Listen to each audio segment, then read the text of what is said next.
Hello, everyone, and welcome to the 61st episode of the HSBG podcast. I'm your host, Educatedcollins, and I'm here with my constant co-host, Shady Bunny. Shady, how you doing?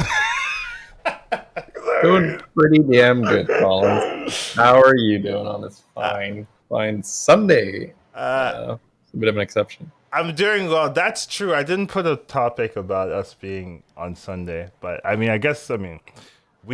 we're gonna talk about it anyways, right? But Yes. we had You mentioned that. events to do on Friday and Saturday, so we couldn't really schedule this podcast earlier. We could have. I was thinking about doing it Tuesday, but I had like a sponsor game to play that day, and I was just like, I don't know if I want to do both things on Thursday. So, and it didn't happen. Also, didn't ask you, so it's like impossible to do it if I don't tell you. Hey, we're gonna move this to Thursday. What do you think about it? Didn't you mention that? So yeah, it did. The thought crossed my mind for sure. So, Okay.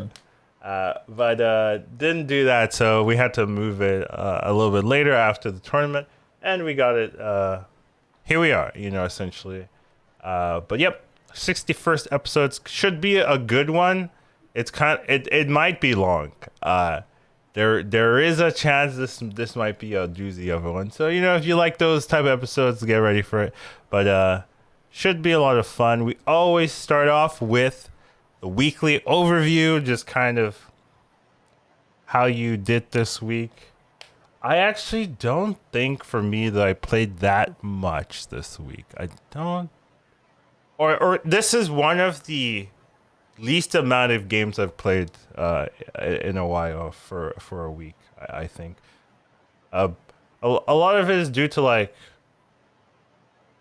I have things coming up that I'm going to be busy for, and then also there's tournaments as well.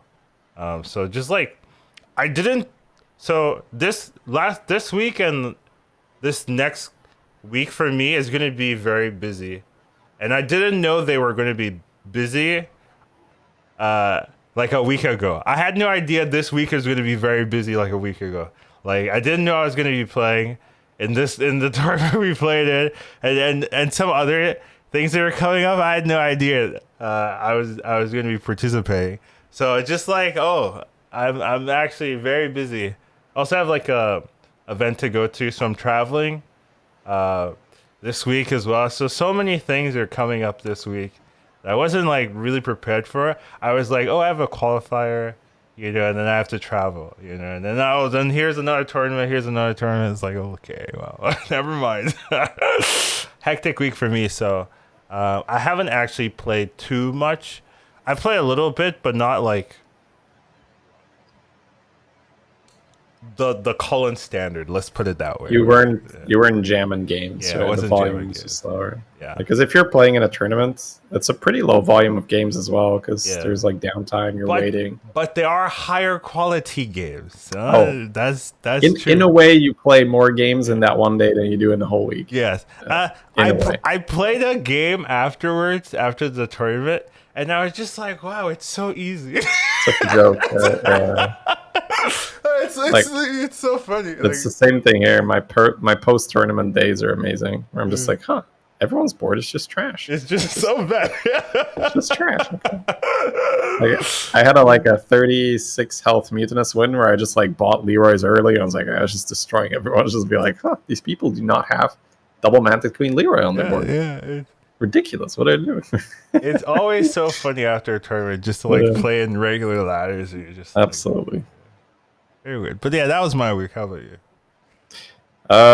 Comparable, I'd say, where I would also say I got a pretty low volume of games in.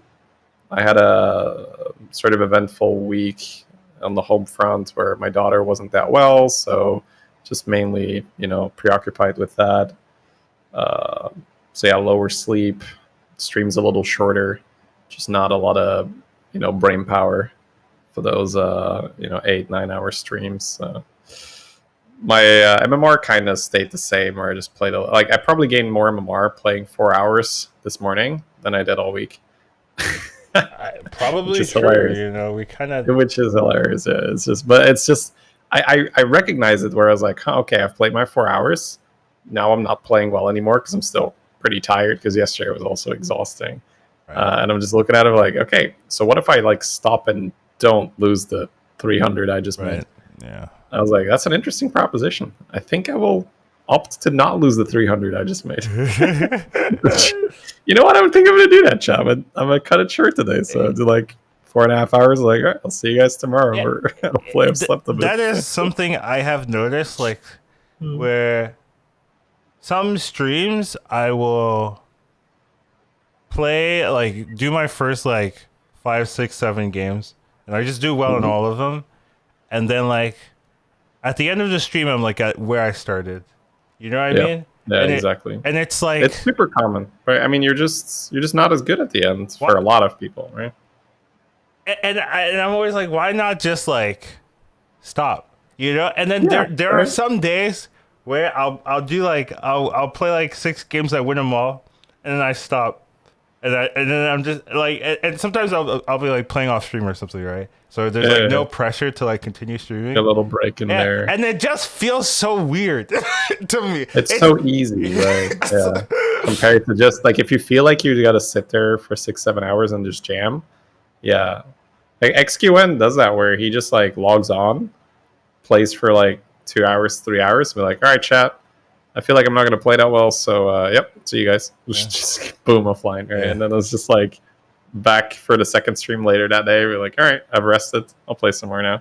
It's a So, good yeah, strategy, I it's think. yeah. If you're 100% about the game, well, not even 100%, but if you're predominantly about the game and not so much about the stream, it's absolutely the way to go. Turn the stream on, play for a few hours, feel like your brain's not there, like, all right, time to quit, recharge, play again when I'm feeling strong. Yeah, I definitely It's kind feel of like that. tournaments, right? Yeah, like tournaments like 4 hours, 5 hours max usually. So Yeah. Anytime I'm not streaming and I'm playing, it's very free because I can play one game and then like take a 30-minute break, yeah, no problem, and then play another game and it's fine, right? Because there's nobody telling you, hey, Collins, you know, you're just sitting you here don't have that at the voice in the back of screen, your head yeah. like you should get back to the stream, you should get back to the stream, you should get back to the stream. Those are pretty Yeah. fun, but you know they're not Yeah. conducive to like good So I guess that streamers. those are our 2 weeks where we didn't play that much, and then we both at the tournament. Yeah. So, uh, big thing for us, probably the most important thing over this week, right, is probably the TICE Hearthstone qualifier. We had that over Yeah, Friday, Saturday, right? So it was over that is 2 days. Actually, don't have the day one results because I forgot to put that as a topic. But we can talk about it anyways, and I could technically make that topic while we talk about it, but that sounds like a lot of effort, and I already made my well, topics. we're a podcast first and foremost. The video is really bonus, so I keep telling you that. Where you got to keep in mind that the way that this is supposed to be consumed is people don't see whatever you're putting up there, so we just talk about it, right? So you can pull up the scores. You But don't I have to make put the up topic. so much effort to make I know, these and I'm here to pictures. crush. I'm here to crush it and say like, ain't No nobody one watching the cares. YouTube shit, man. Like they're listening on Spotify and shit. But No, my I mean, sure. pictures, my pretty pictures, I put We're so a much effort podcast, man. into We're a it. podcast. So yeah, people listen to this shit. You know, they go for a jog or they're doing I don't know some yard work or whatever. I mean, that's what I do. You know what? I go out for some errands. I go groceries or whatever. I just listen to a podcast.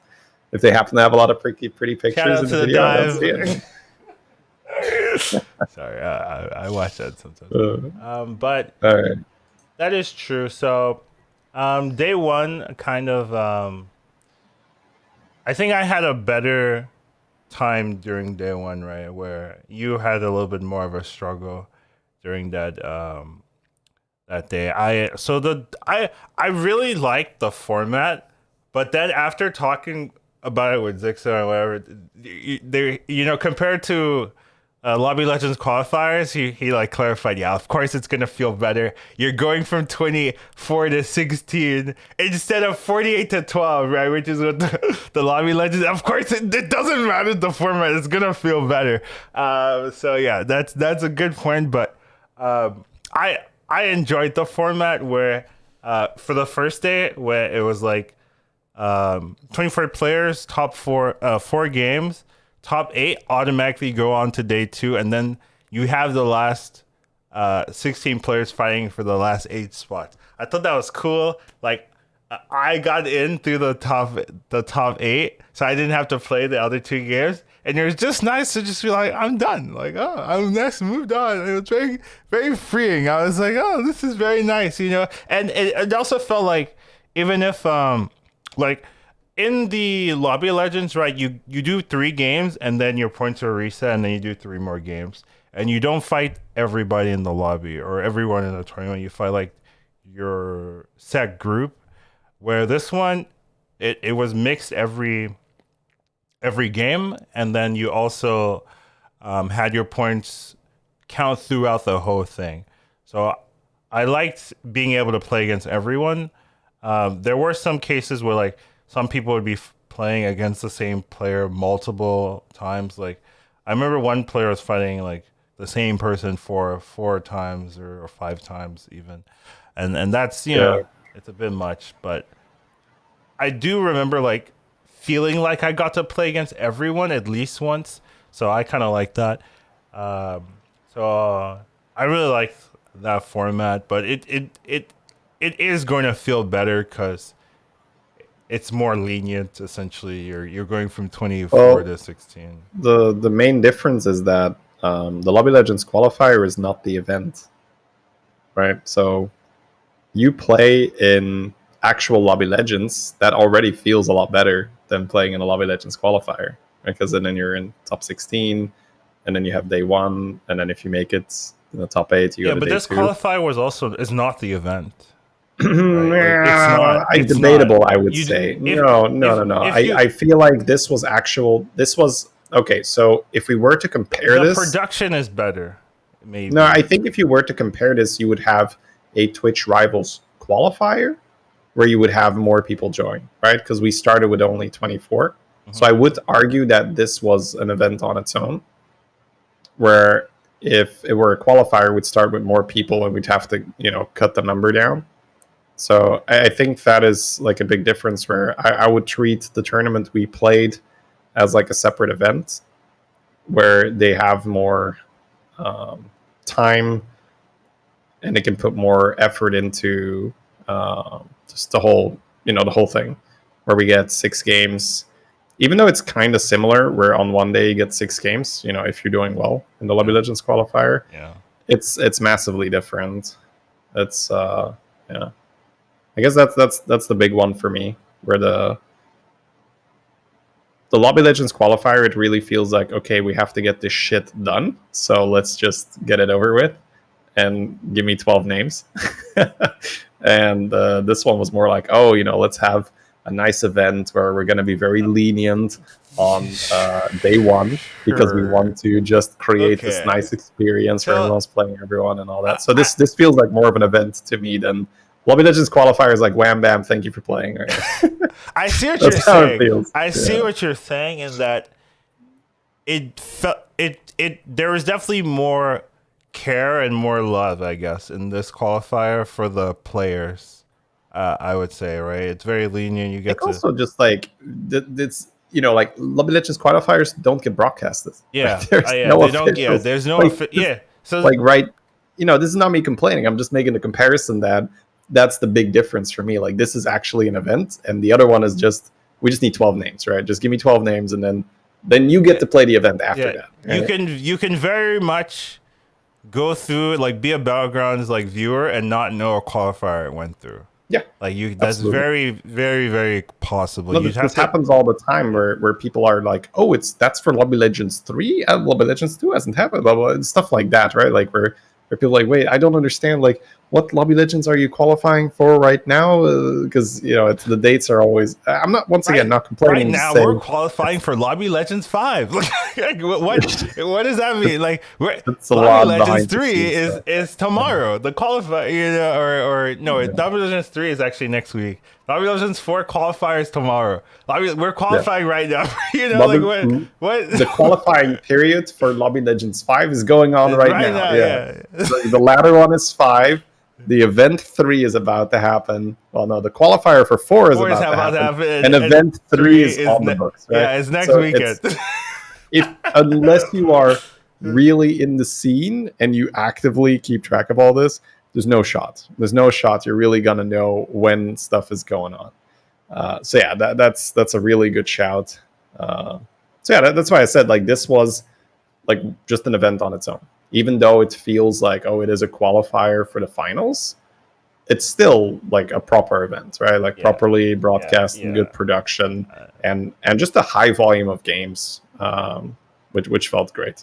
Yeah, you could watch this qualifier and be like, "Oh, that was a good tournament." Like you could, you'd be like, "Oh, that was great." Like no money has been given out though. Like, so in terms of money. So for me, I'm like in terms of this was a tournament, no, there's no prize. Well, you've received a voucher, right? Yes, technically, we've gotten something.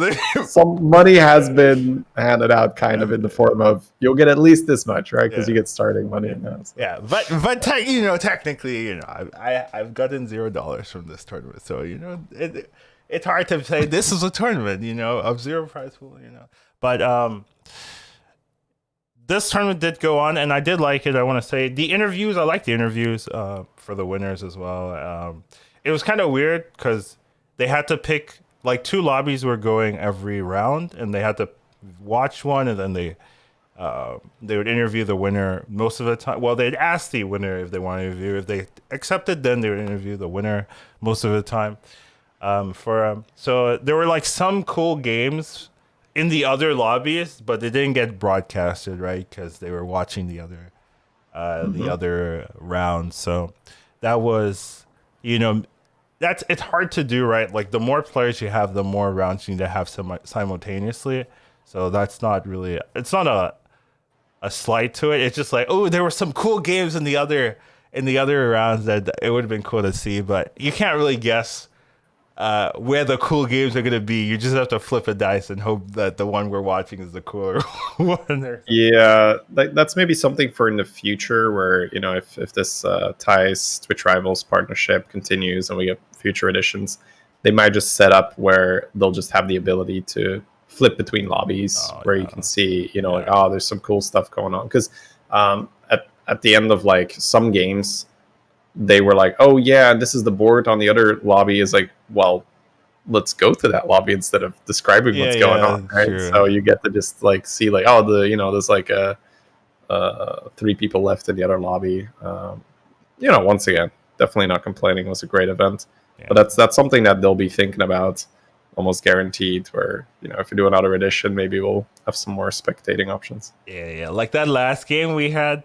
together, that would have been a great storyline, right? If they were watching that one, absolutely. That would have been it's so good. Yeah. And that third game for me, where I actually got the first to like recover, and like there was a lot there that could have been really cool. But let's kind of spoilers ahead if you haven't watched it. We're spoiling it. I don't care. Like that's your fault. I'm not even gonna tell you go watch it. We're gonna spoil it. But yeah, results. We, both me and Shady actually qualified. I would say, like, all in all, best case scenario for me. Like we both made it. Great. Lee also made it. Yeah, like my NA brother, and I have to shout him out too. So yeah, pretty happy with the results. Lee didn't make it. Lee allowed 7 other people to join him to the finals. It's like, well, I guess I'll take you guys. To be fair, like Soren was like right on his butt. So yeah, for sure. But it's just like the amount of firsts, but it's just nutty for Lee. He just kept winning. It was a good weekend for him for sure. Decent show. He won so much they skipped his interview. Like Yeah. they're just like, you know what? We interviewed him like what 4 times already. Let's just skip it. Go to the next Too guy. much, man. So yeah, he was Jeez, God, Lee, come on, man. Give other people some airtime. yeah, not very fair to Brinkley. I do think it's so like they picked some of the worst NA replacements. Like you know, Bringing Collins and Leon, yeah, that's not going to bode well for your EU participants. you're, That you're, is you're trying to have a EU event, and you're just like, you know what? Let's just bring not a great look. Yeah. some of On the the other hand, maybe they just want to be like, okay, we'll just invite some NA guys that will go through. Otherwise, it's kind of painful. Yeah. yeah.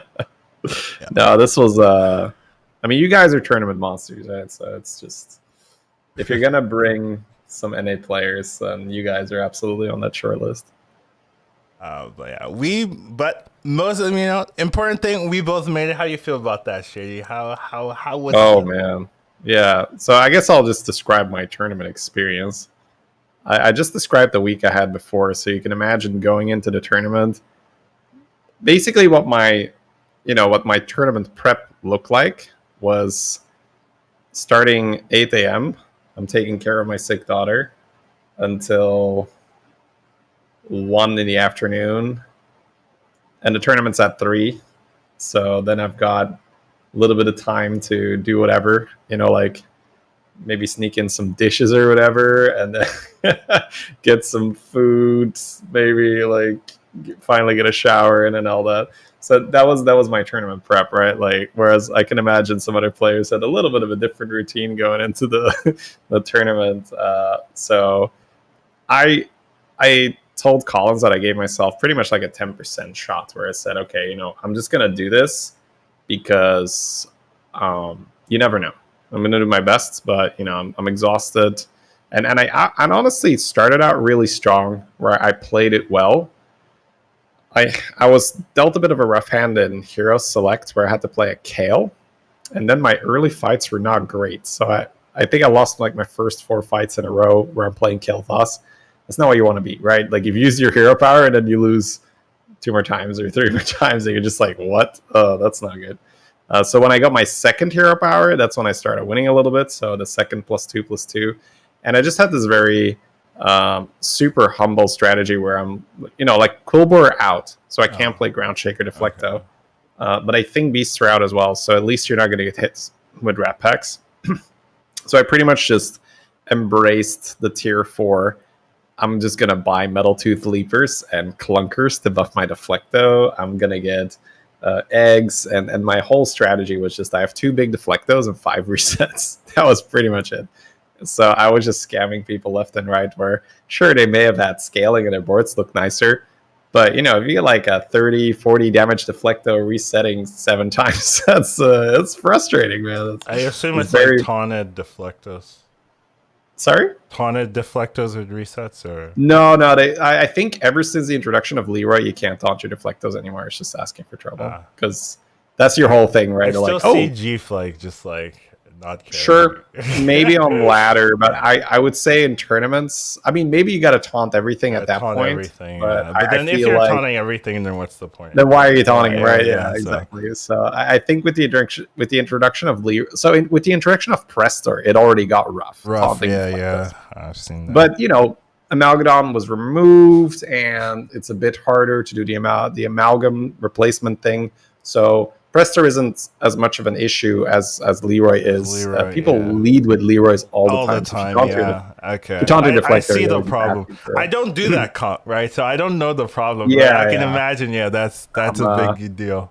I'm not a Deflecto taunter at the minute. Okay. A little bit too many Leroy's out there. Yeah. But anyways, right, just like solid start to the tournament, where essentially I've put myself in a position where I'm pretty likely to even advance with the first 8.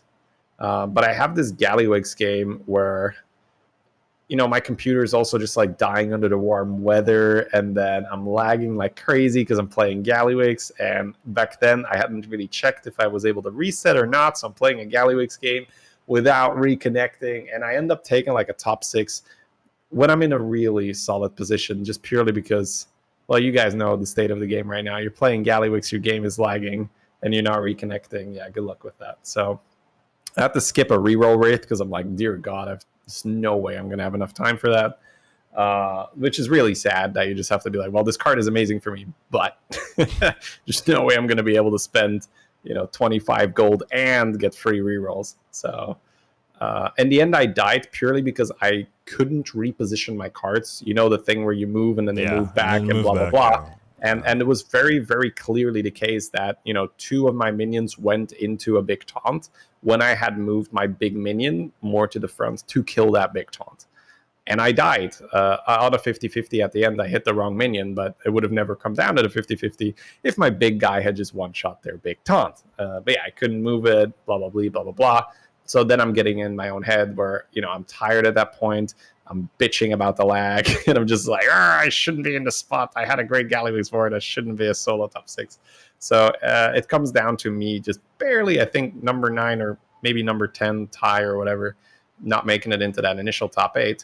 And from that point on, you'd say, well, I mean, you're pretty safe, but we have to play 2 more games. And I'm so dead, man. I'm so gone. I'm just so tired. And I just end up playing 2 atrocious games where I play a Silas game where I'm just rolling it down on tier 4 with Major Doma. And I'm just like, I equated it to just drunkenly stumbling home, being like, all right, chat, we just gotta make it home. It's not gonna be pretty. It's not gonna be good. Just gotta not get double top 8. And we got very, very close to not making it because my next game was like a solo 7 bear off or so, where who the fuck takes bear off when they can't think, right? So it's just like, I mean, it was like a Yasharon. It wasn't. There was no like Daryl next to it, right? So it wasn't like Barrel for Daryl. So I was like, I guess I can just take Barrow and like play something a little bit more stable. But nah, Barrow, if you're all in, right? You either played really well or you're not doing well. So yeah, that was my day one. My day one was very close to not making it.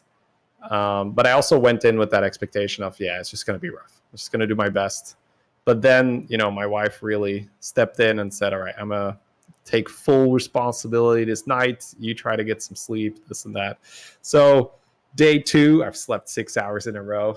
I arrived completely, That's like an reinvigorated or whatever. achievement. I love it.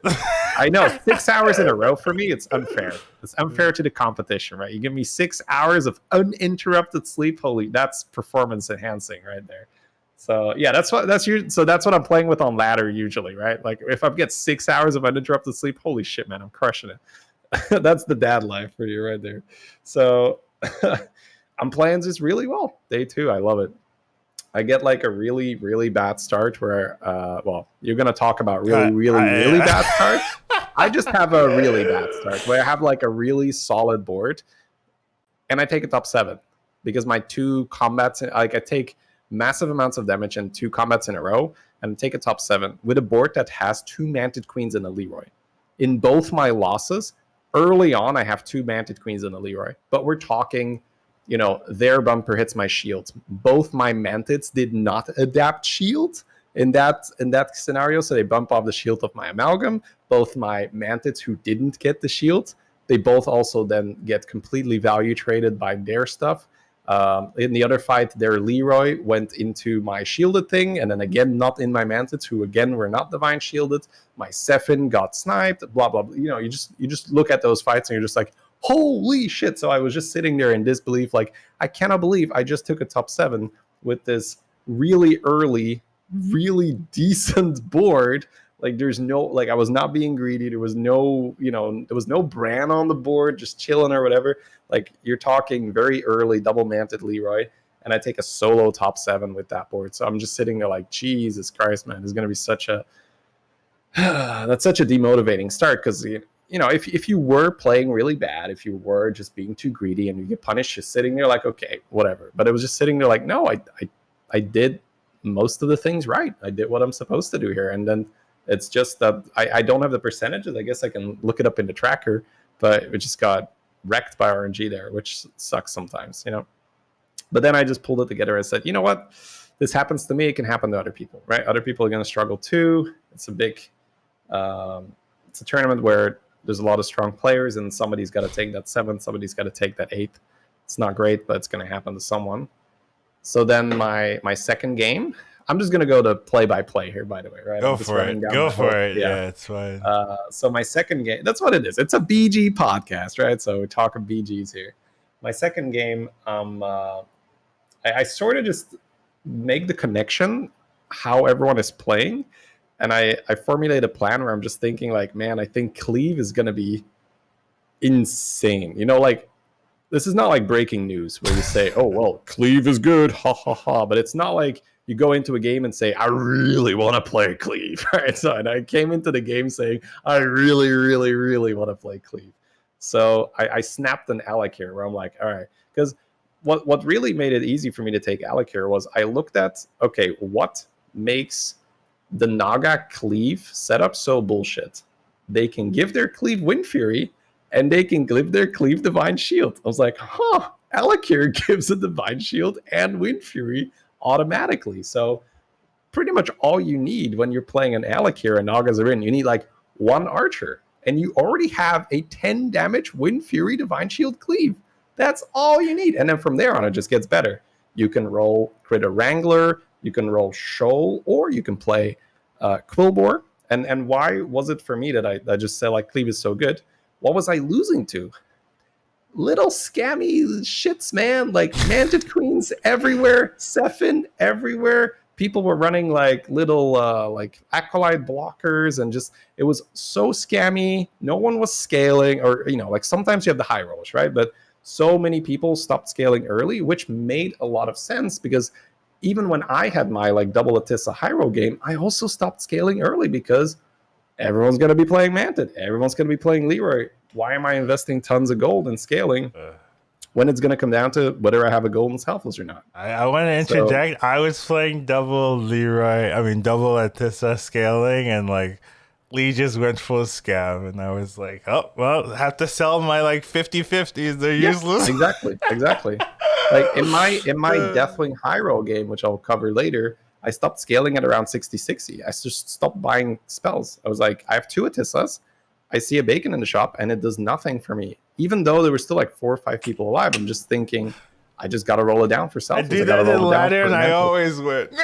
Yeah. On ladder, you keep scaling and you win. Right? Most of the time. So yeah, that's why I had that insight of I think that playing around Cleave is going to be extremely good because it's just going to farm all the people that are trying to do poison scammy things. And the upside is it also just dunks on Beast. Beasts really hate getting cleaved. They need their things to die in the right order. And when you're playing Beast, you're always thinking, where do I put the fucking taunt? Because if they kill the Rat Pack early, it kind of sucks. But if they killed my mama, it's also bad. So how do you play around a big Wind Fury cleave when you're Beasts? Like the answer is you don't. You just get wrecked.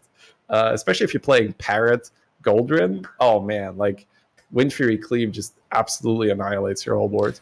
So especially in the Beast Murloc lobby, where you know that it's going to be a mixture of people playing Beasts, which are going to be really susceptible to getting killed in the wrong order, or people are playing Sephin.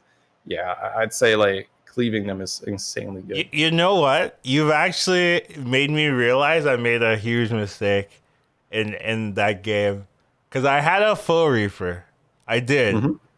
And I could have like Wrangler, pumped it and kept it. Oh, but I sold it. I sold it to go like full scaling, double Atissa. I'm thinking the same thing. If I just kept that for a Reaper, first of all, I probably kill Lee earlier, right? Because I fought Lee the turn I sold it, right? I was just like, I don't care. I'll just like give him this turn, If I just committed to it, I probably could have killed him and then not even have to dealt with it. But then in the late game, if I just had like a huge Full Reaper Divine Shield cleave, I kill Lee that way too. So it's like definitely threw that one. But they have to position a Leroy very specifically. But then you're already, you're already down a Leroy, and the cleave is still popping shields, doing stuff. At the very, very minimum, your cleave is going to trade 1-for-1 with the Leroy and remove a shield. Yeah, but I mean, he's running Mantids, right? So very likely, you're very likely doing better than that. Yeah, but I'm just saying your absolute bare minimum is you pop a shield and kill a Leroy, and that's not terrible. That's not terrible as long as you're not like 100% one unit Andy. that's not terrible, right? If the rest of your board is also Manted Queen, Leroy, etc. So yeah, that was just my realization. I was just like, in the tournament of like this, Cleave's gonna dunk, right? It's so good. So I religiously snap picked Alakir. I got a first and a second on Alakir.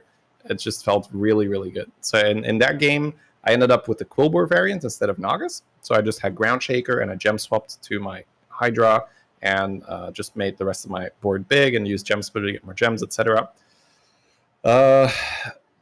Then so that's game 2. I'm not going to go like in depth on all games, but it's just fun to mention that one. So game 3, I think that's the Deathwing game. Then I have my high roll where I start out.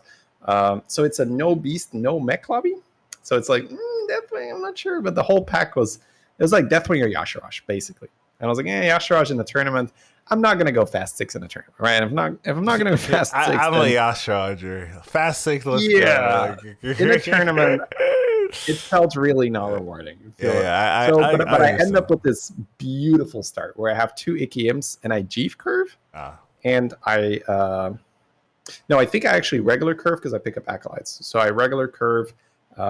Like Jeef curve into standard curve, right? So I end up with 2 Icky Imps and I also pick up 2 Acolytes. So 2 Icky Imps, 2 Acolytes. You can already see where that's going, right? That's a really good setup for Avenge, right? So I pick up a Pashmar and a Juggler on tier 3. So I stay on tier 3 on 8 gold. So the Jugglers got me covered for tempo. The Pashmars got me covered for my spellcraft. And then I somewhat... I go for the Icky Imp triple for the 6 drop, and I hit the Atissa. So I've got the Pashmar with double Acolyte pumping out spells. I've got Atissa making me stronger. And I keep my Acolyte pair around for a ridiculously long time until I hit it, and I get another Atissa. So then, then you're good. As they say, we're cooking with gas at that point, right? So I have 2 Tissas, I've got a Pashmar, I've got an Acolyte, golden by now. So I'm just farming spells, I'm getting huge. And it's in that game that I ended up really early, just rolling it down for Selfless and Baron. But in the end, I couldn't get the golden Selfless, even though I was rolling for, I don't know, like 70 gold or something, right? Something ridiculous. But I never got a golden Selfless because everyone in that lobby, the top 3 was ultra scam, right? We're talking Zixo, Lich King, Reborn, Leroy, Mantis. Maybe I should have kept the Juggler, I'm just saying. No. I actually killed Zixo because I said, what? You know what? Fuck this shit. I'm getting a golden ghoul with a golden baron and I'm blowing up your entire fucking scam, dude. So I killed his poison McGurgle. I killed all his Leroys. I think I probably one-shot his 7 or something with it. Because you're talking golden ghoul, that's like what? That's 6 procs. 6 damage, right? 6 damage. So if your 7 doesn't have buffs, that's dead. Straight up dead. Kills a 7 out of the box. So yeah, that's a great screw you and your scam, dude, right? So I ended up losing to Simi, who was also scam, who I also fried a Leroy, but she had a golden Selfless and I didn't. And she sniped my Baron before my Selfless went off and blah, blah, blah, blah, blah, blah. Unfortunate. Her board was good. She had the Amalgam, Shield, Poison stuff. That game I just end up getting second. In a game where your gut feeling is I should be winning, as in I got robbed, but felt like I messed it up, right? Because you have the double Tissa, you're like, I'm strong, I have the resources, but I felt like in that game I made the right call. I started rolling for the golden Selfless really early, and I just never hit. It's like, okay, I knew what I needed, and I didn't find it. Shit happens. Then I get that's game number 3. So then I get my Fulgen game, which I think I get a 5-6. Then 4, 5, play. 6, yeah. Oh, right. No, that's Lich. 4, 5, 6. I play a Lich game where I get 4, 5, 6. The Lich game was just I try to do Murloc stuff. I have a brand. I've got this huge minion, but I get poison scammed. I had Golden Swolefin with brand and blah blah blah blah blah, but bad RNG and poison scam, which really just for me just reaffirmed it's really not about stats. Sure, if they're free, but don't put yourself in single digits health just to try and get more stats, etc. Don't let me distract you. No, all good. Great. So I'm gonna skip ahead to the last game because that's the one that matters. Okay. The last game's another Alec here, and I start off with a warrior curve because I have a Selemental pair, and I end up rolling 2 more Sellies. So that's 2 triples. And I straight up just hold. That Yeah. explains it. Okay. I have a golden Selly in my hand, and I think I actually rolled 5 Sellies, but the last one is useless, right? But I think I rolled 5 Sellies. So my board is regular Selly and Droplet, and my hand is golden Selly. And who do I face on the turn on 7 gold where you're leveling? None other than Collins, who deals 10 damage to me. How could you, Collins? You're supposed to. I wasn't doing that well. I was so scared. I was like, oh my God, I need this, And then Shady, he emotes me. I'm like, oh, is he not gonna kill me? I was like, oh, okay, let me see. Like, I'm just waving to Collins like, I'm holding my triple. Don't murder me. And what does he do? He hits me in the face for 10. I'm like 20 something, I'm just trying. Well, I guess you could have thrown, but like you could have moved your taunt up with arm, blah blah blah. Yeah, but it's great competitive integrity that Collins like, you know what? I'm a murder Shady. 10 health points off. I mean, I thought he'd be stronger. I'll be honest. I thought you'd be stronger. Like I wasn't strong at all. They cannot, accuse us of collaborating there. So, but I take my 2 5s, right? So I hold it for 5s.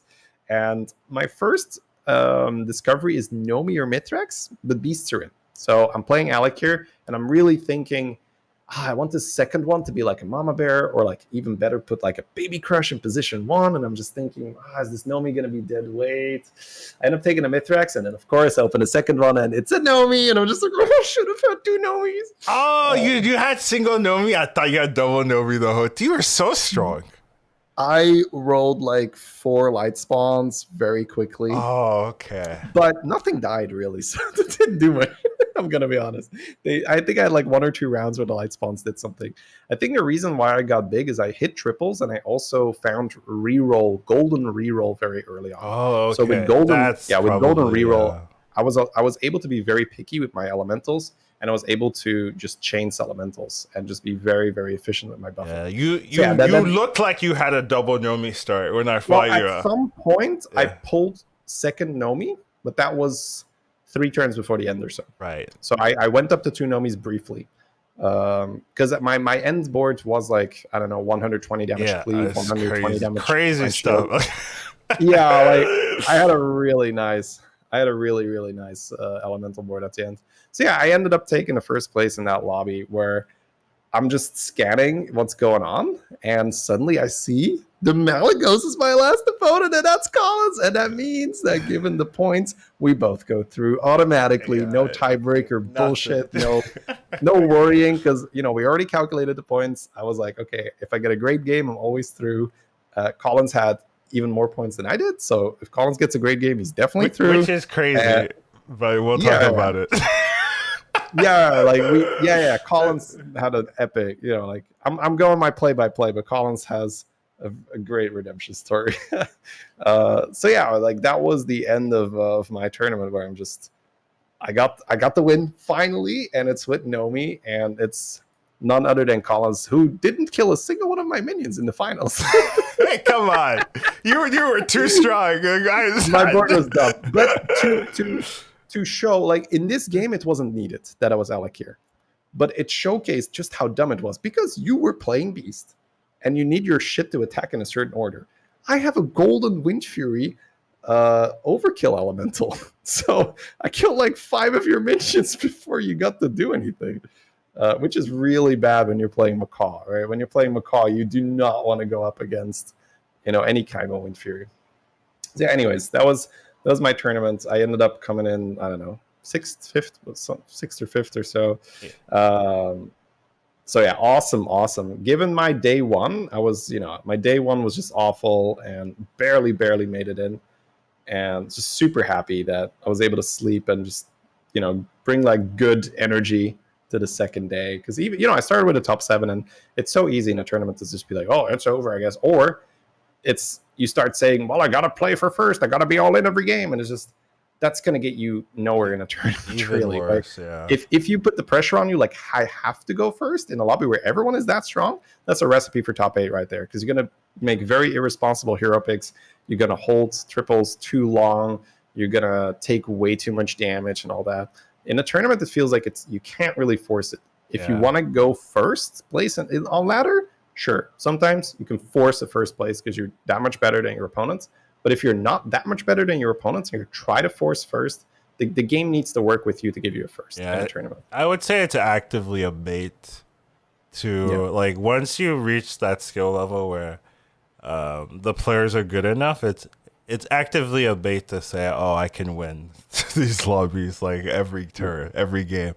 You need the right hero, you need the right hits. You need Bob to be on your side, and you need the fight RNG to be on your side as well. So. Just think about it. When you have some of your great games, you think about what can anyone in this lobby do to me? Nothing. Right? Like you play that Shutterwalk game, or you play, like even that Alec here game where I just hit 2 Sally triples. Like if you're not starting the game with 2 5-drops, that's a significant disadvantage to someone that starts with 2 5-drops. So yeah, it's really hard to just say, oh, I'll just win, even though I'm not high rolling. So so awesome day 2 for me. Super happy. All right, Collins, your turn. Skill level is never equal, by the way. Life Monster, like it does change from day to day. So like one player can be playing better on the day, and their skill will be higher than yours, and then the next day, like the day after, like that skill level could swap in terms of like how much they've rested, what they're thinking about, their game plan for that day, and like also first fight or like first round RNG results, because your mental could be broken like after 2 games, after 3 games, and then even if you might be like quote unquote better skilled on that day, it doesn't matter because you're not going to be utilizing your full potential. So skill level is never equal. Day to day in a tournament, that's not really true. You just have to make sure that you're giving yourself the best chance to have the highest skill in that tournament for yourself. So like people like to say like RNG is really important, but you just see throughout in the same like players do well, right? That's not RNG. It's not. They just know what they're doing. I guess in defense of that statement is the closer the skill gets, the more RNG is going to decide. Sure, stuff. that is true, because like at certain points, RNG will be more of a factor, but that is not going to be true for like a lot of cases. Like there's going to be players that are better on that day. Like even if the skill level is like generally equal, you can still like have a tournament and then just have like this like one player win like 5 out of 6 universes, like because they're just playing that much better on that day, regardless of like how the RNG functions. As long as you have like enough games, it does, like the more games, the clearer it becomes. So yeah, fight RNG and stuff like that, it doesn't matter, but there are differences between players. It could just be like a playstyle difference, or it could be like a mentality difference, and that does affect results. I would say, at least in my experience, that's how I look at it. So RNG does matter, of course, but I do think like player skill is like still a very deciding factor in these type of tournaments, regardless of the RNG. It's just like sometimes you don't have enough games. Like the qualifier is like pretty RNG heavy. Like the tomorrow's qualifier, because there's just not enough games. But like once you get to like 6, 7, 8 games, that kind of stuff, it's hard to not have skill be more important than the RNG. So that's what I'd say. Anyways, moving on, let's talk about my my tournament experience. And that felt like a heavy conversation, to throw in there. But disagreements or not, it's fine. So my day 1 was like pretty safe because I made it through just based on being top 8 of the 24 in the first day, so I didn't have to play the extra 2 games. And it's that first, like, if you make it there, it's freeing because basically you're in the top lead the whole time, right? It's hard to be because it's only 4 games, right? It's not like 6 games, right? So it's hard to be in the bottom and then like recover. Like you're just like near the top the whole time. So you're just like, as long as they don't throw, I'm good. I had like my first game I think was good or something, and then from there I was just like, I just have to coast. Essentially, I just have to coast the other 3 games, and I did. All right, and I kind of coasted like on the edge, like I was like eighth to make it, so a little bit Monka at the very end, but overall I did. I was in the top 8 spots to not have to play the extra 2 games, but I feel like even if I did outright, like you basically had to like not double throw, right, which is doable, but it's not likely. So I think I'd been fine either way. So day one was kind of like pretty free. There was like not too much stress for me. The stress was watching Shady. Actually, that I decided to like stay and watch that was where my stress was. Bad idea. All right. But other than that, for me itself, it was a nice one. Day two, however, that was where the troubles began. So day two, I actually didn't sleep that well, but that's like my fault. Like I stayed up till like, so for me, the tournament, first of all, I'm not even supposed to be in the tournament. Like me and Lee, we're not really, I had no idea. I wasn't planning to play this, right? But 2 people dropped and they had 2 replacements. We got in mostly because we were already going to TwitchCon EU, already planning to do that. So it's a lot easier to like say, oh yeah, you're not going to have any like random, oh, I can't go. I can imagine that's why they want predominantly EU. Like it's, I live in Belgium, right? That's a small trip to Amsterdam. You're like, oh, Texas, Amsterdam, that's nothing, right? You're gonna make it out for a tournament, aren't you? Right, but so fortunately, people dropped, and I was like, oh yeah, I'm going anyway. So they're like, oh, do you want to play? Like I technically could have casted, essentially, right? Like Bolfer and Slissa and stuff like that. I could have been in that spot. But since I was going, I was like, oh, I'd love to play. So I ended up being able to play. So wasn't really planned for it, but didn't really get too much sleep on the second day. I actually just stayed up till like 2 a.m. and the tournament starts at 8 a.m. for me, so didn't have that much sleep. I actually like early tournaments more than later tournaments because the later it gets for me, the more tired I am. Just like, I don't know, it's just how it works for me. So I would rather have a tournament be earlier in the day and then more than later on. So actually, I think it worked out for me generally because I'm not like mentally tired or stuff like that. And I play like even tournament days, like I'll play it like before the tournament, and it's not the greatest thing because I'll sometimes like use my brain power on it, but. Generally, day 2 started, and I had a pretty rough first game. I had Barov, and I went for a triple. I had a pretty good tempo start. I had like demon start, so I had like a Wrathweaver and a lot of demons. I went for general Barov curve, just leveling up, and then I got a pair. I tripled that pair. I was taking a lot of damage, even with the demon start. Everyone else was like super high tempo, and I was also kind of losing a little bit of unlucky fights. 4 damage here where I shouldn't have, 3 damage here where I shouldn't have, as well as I'm playing demons, right? So I'm also taking damage that way. So I wasn't that healthy, but my 6-drop triple was between Full Reaper and Buster. I ended up taking the Full Reaper because I thought I needed the tempo, or I was feeling pressured. I do think that was a mistake. I don't think it would have mattered now that I looked at I rewatched the tournament yesterday, or at least the day 2 yesterday. I don't think it would have mattered what I picked there.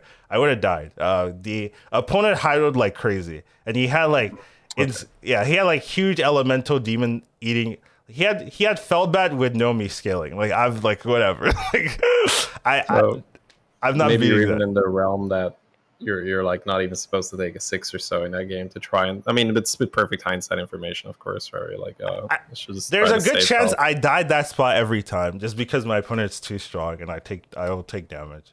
There, the one thing I like, maybe I play super safe, and then I'm healthier than 15, and I don't take that. I like even with the 15 damage, but Yeah, that's not my play that's style. not Barrow though. Yeah, That's that's not not. I'm Barrow. not gonna do that. Just like That's fair. Like I said, it is perfect hindsight, right? Where you yeah, say this game, oh, if I take a 6, I always die because I. But that is also part of that RNG where people are so good at optimizing the high rolls that sometimes it is just, well, I fought my F on this turn and I was always going to get wrecked. yeah, like that I Shudderwalk. You fight Shudderwalk, you Shudderwock's take good. 15. Like Exactly. there's nothing you can do. Just get Shudderwock. That's gonna happen. Yeah, so But there's multiple Shudderwocks out there, right? They don't need Shudderwock to do it. I guess that's what was my yeah, point yeah, in the tournament. yeah. In the hands of good players, there's more than one Shudderwalk hero. The problem is like in ladder, like anyone really like who's like at the skill level we play in can use Shudderwalk and do it well, right? So that's You would be surprised how often I see Shudderwocks mess it up. okay. I'm just True, like, I know, that's but not Shudderwock I board, man. know, What's I going on? know, I But do yeah, see no, that. your point stands that you do not have to be completely top tier to buy 3 alley cats and Shudderwock, right? That's what you're saying. Yeah. So I got fortunately, wasn't solo eighth. So I didn't I was like, oh, tied 8th, 7th, 8th, not I get half a point. Feels good. Half a point, let's go. Well, no, I wasn't like that, but I was like, yeah, not the worst, RD, you also got 7th, 8th there. The second game I got Zarella. I actually thought I was gonna do really well that game. Like Zarella is probably one of my better heroes. Like probably top 4, top 3 in terms of like my results on ladder. So I was like, oh, Zarella, I'm gonna recover. This is one of my best heroes. Like this patch, let's go. Didn't get a great start. I had like a Quillbore start, so I was using like Quillbore to like pump the 3/3 Naga. So I had like a big one drop Naga, but didn't really have good pairs. I ended up getting the 3/1 Quillbore pair, so I had like 6 units and I was leveling, trying to find a triple, but ended up not hitting a triple, and then I started taking a lot of damage. When I had leveled to 4, and I started feeling pressure, so I couldn't level to 5. That felt like super risky. No triple guaranteed. It felt so bad. So I stayed on 4. I got like double Major Domu. So I was like, okay, I got double Major Domu, and I had like the Wildfire Cleave. I ended up getting like a Wildfire Pair. Then I tripled that, I think, into a 6, and it was like a Faux Reaper or something. So I was like, okay, I guess. Cleave Pog. Yeah, I'll go like double cleave. I'll have a cleave into cleave, and then I had like just random like no triple. Like that was my only triple, and like I didn't have like any other clear direction. I had like this random Naga, huge Naga, but it wasn't good. So ended up running like Faux Reaper into Wildfire Cleave, but my opponent just had like huge demons again. Actually, yeah, everyone just had Felbats to kill me. Like they just scaled crazy. They had huge demons again, and like I cleaved them and was that a different game? No. That's the first game. I didn't get a triple that whole game. Actually, that's right. I didn't triple at all with the Zarella game. I ended up taking the 5/9 or the Quillbore 5 Divine Shield, the 5 attack Bristleback Knights. Yeah. I ended up taking a pair of that, trying to buff that a little bit. And see, that's the difference, right? When you're explaining that game to me, I am never ever on tier 5 in that game. Yeah. I know. Right? I'm always on tier 5. I know that's your place though, right? Yeah. Like I would rather die a man on tier 5 Shady than a coward. Than a coward on tier 4, exactly. But this coward stays alive a turn longer than you. Maybe he does. I would say, yeah, there's a good chance. I'm trying to win, I'm trying to top 4, but it's riskier playstyle for sure. So I went to 5, didn't have a triple, and went to 5 anyways. Took the damage. Ended up trying to recover on 5. There were no beasts, so I couldn't like rely on beasts or anything. There was really nothing on 5. It was really you get a 6 or you die. Ended up getting like double bristleback and try to buff that up. Didn't really work out, and I just had no direction, and it was so sad. And I just took the solo 8 there, and it was just like damn. Like I was like very disappointed because that's 2 8s, essentially 2 8s, right? Because my Half a point for the 2 games. The Barov game was also 8th, right? It's just lucky RDU died with me, like but I should have been solo 8th as well.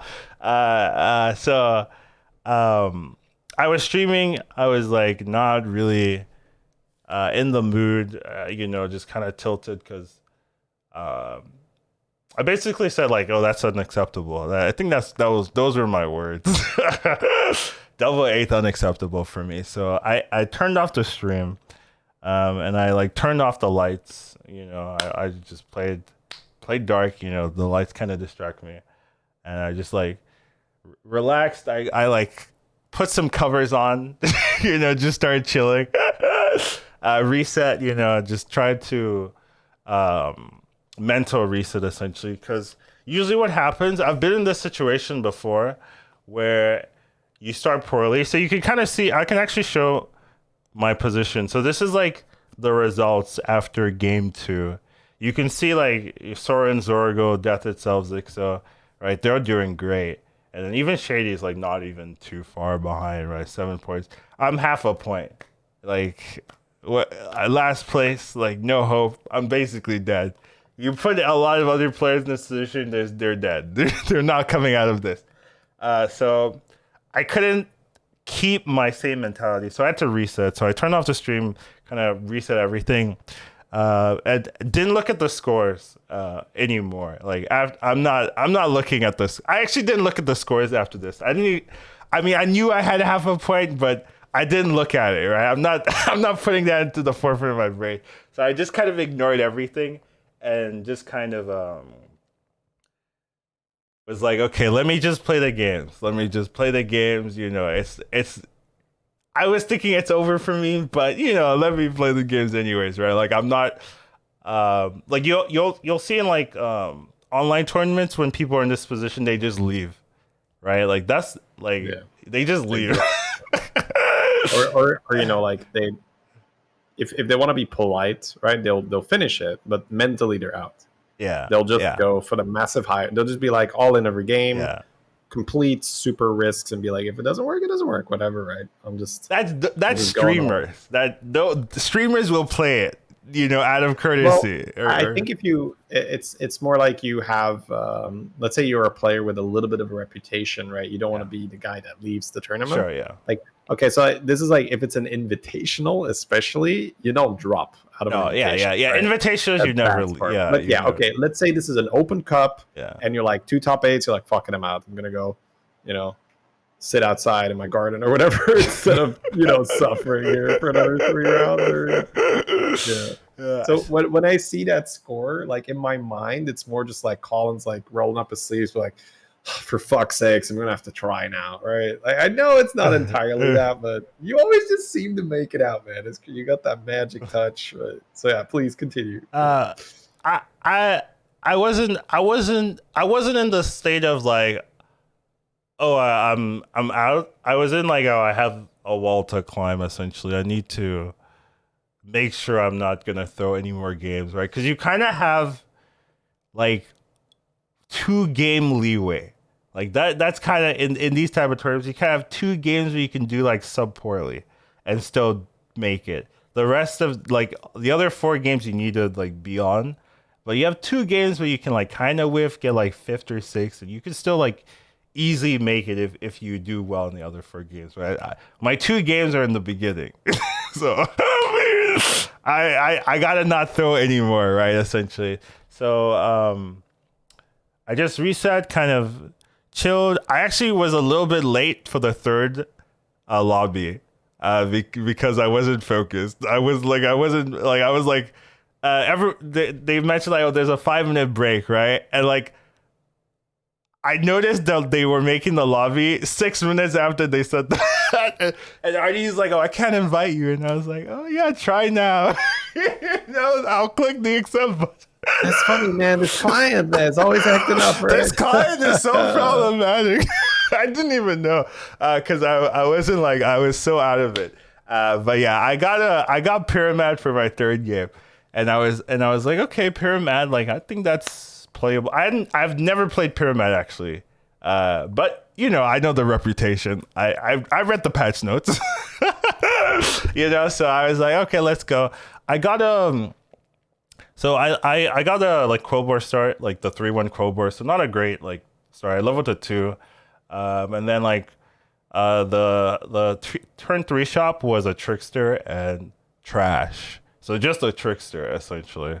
And I was just like, there's no Murlocs, I guess. I don't know what to do. So I literally just bought the trickster and like bought like a selfless or something very not useful. So I pumped the trickster, ended up also getting the Quillbore, the 2/4 Quillbore. So I pumped the trickster, I pumped the Quillbore, so I'm getting a gem every turn. And then I ended up getting like another trickster or so and just leveling. And I could really feel like why Pyramid was good because I wasn't losing like the fights after that point. Like you pump a trickster, you pump a Quillbore. And you're just like, I was just kind of like leveling normally, like going to 4 after 3 and like still winning the fight. Like it felt pretty strong. And then I was looking for something to do on 4 a little bit, like to fill out the board. Ended up like having some like random Naga or something like that, but I tripled into a Chaga. Right, I was looking for Felbat or something, but I tripled into Chaga, and I think I saw Makar on that triple, so I was like, okay, I have 2 tricksters or something.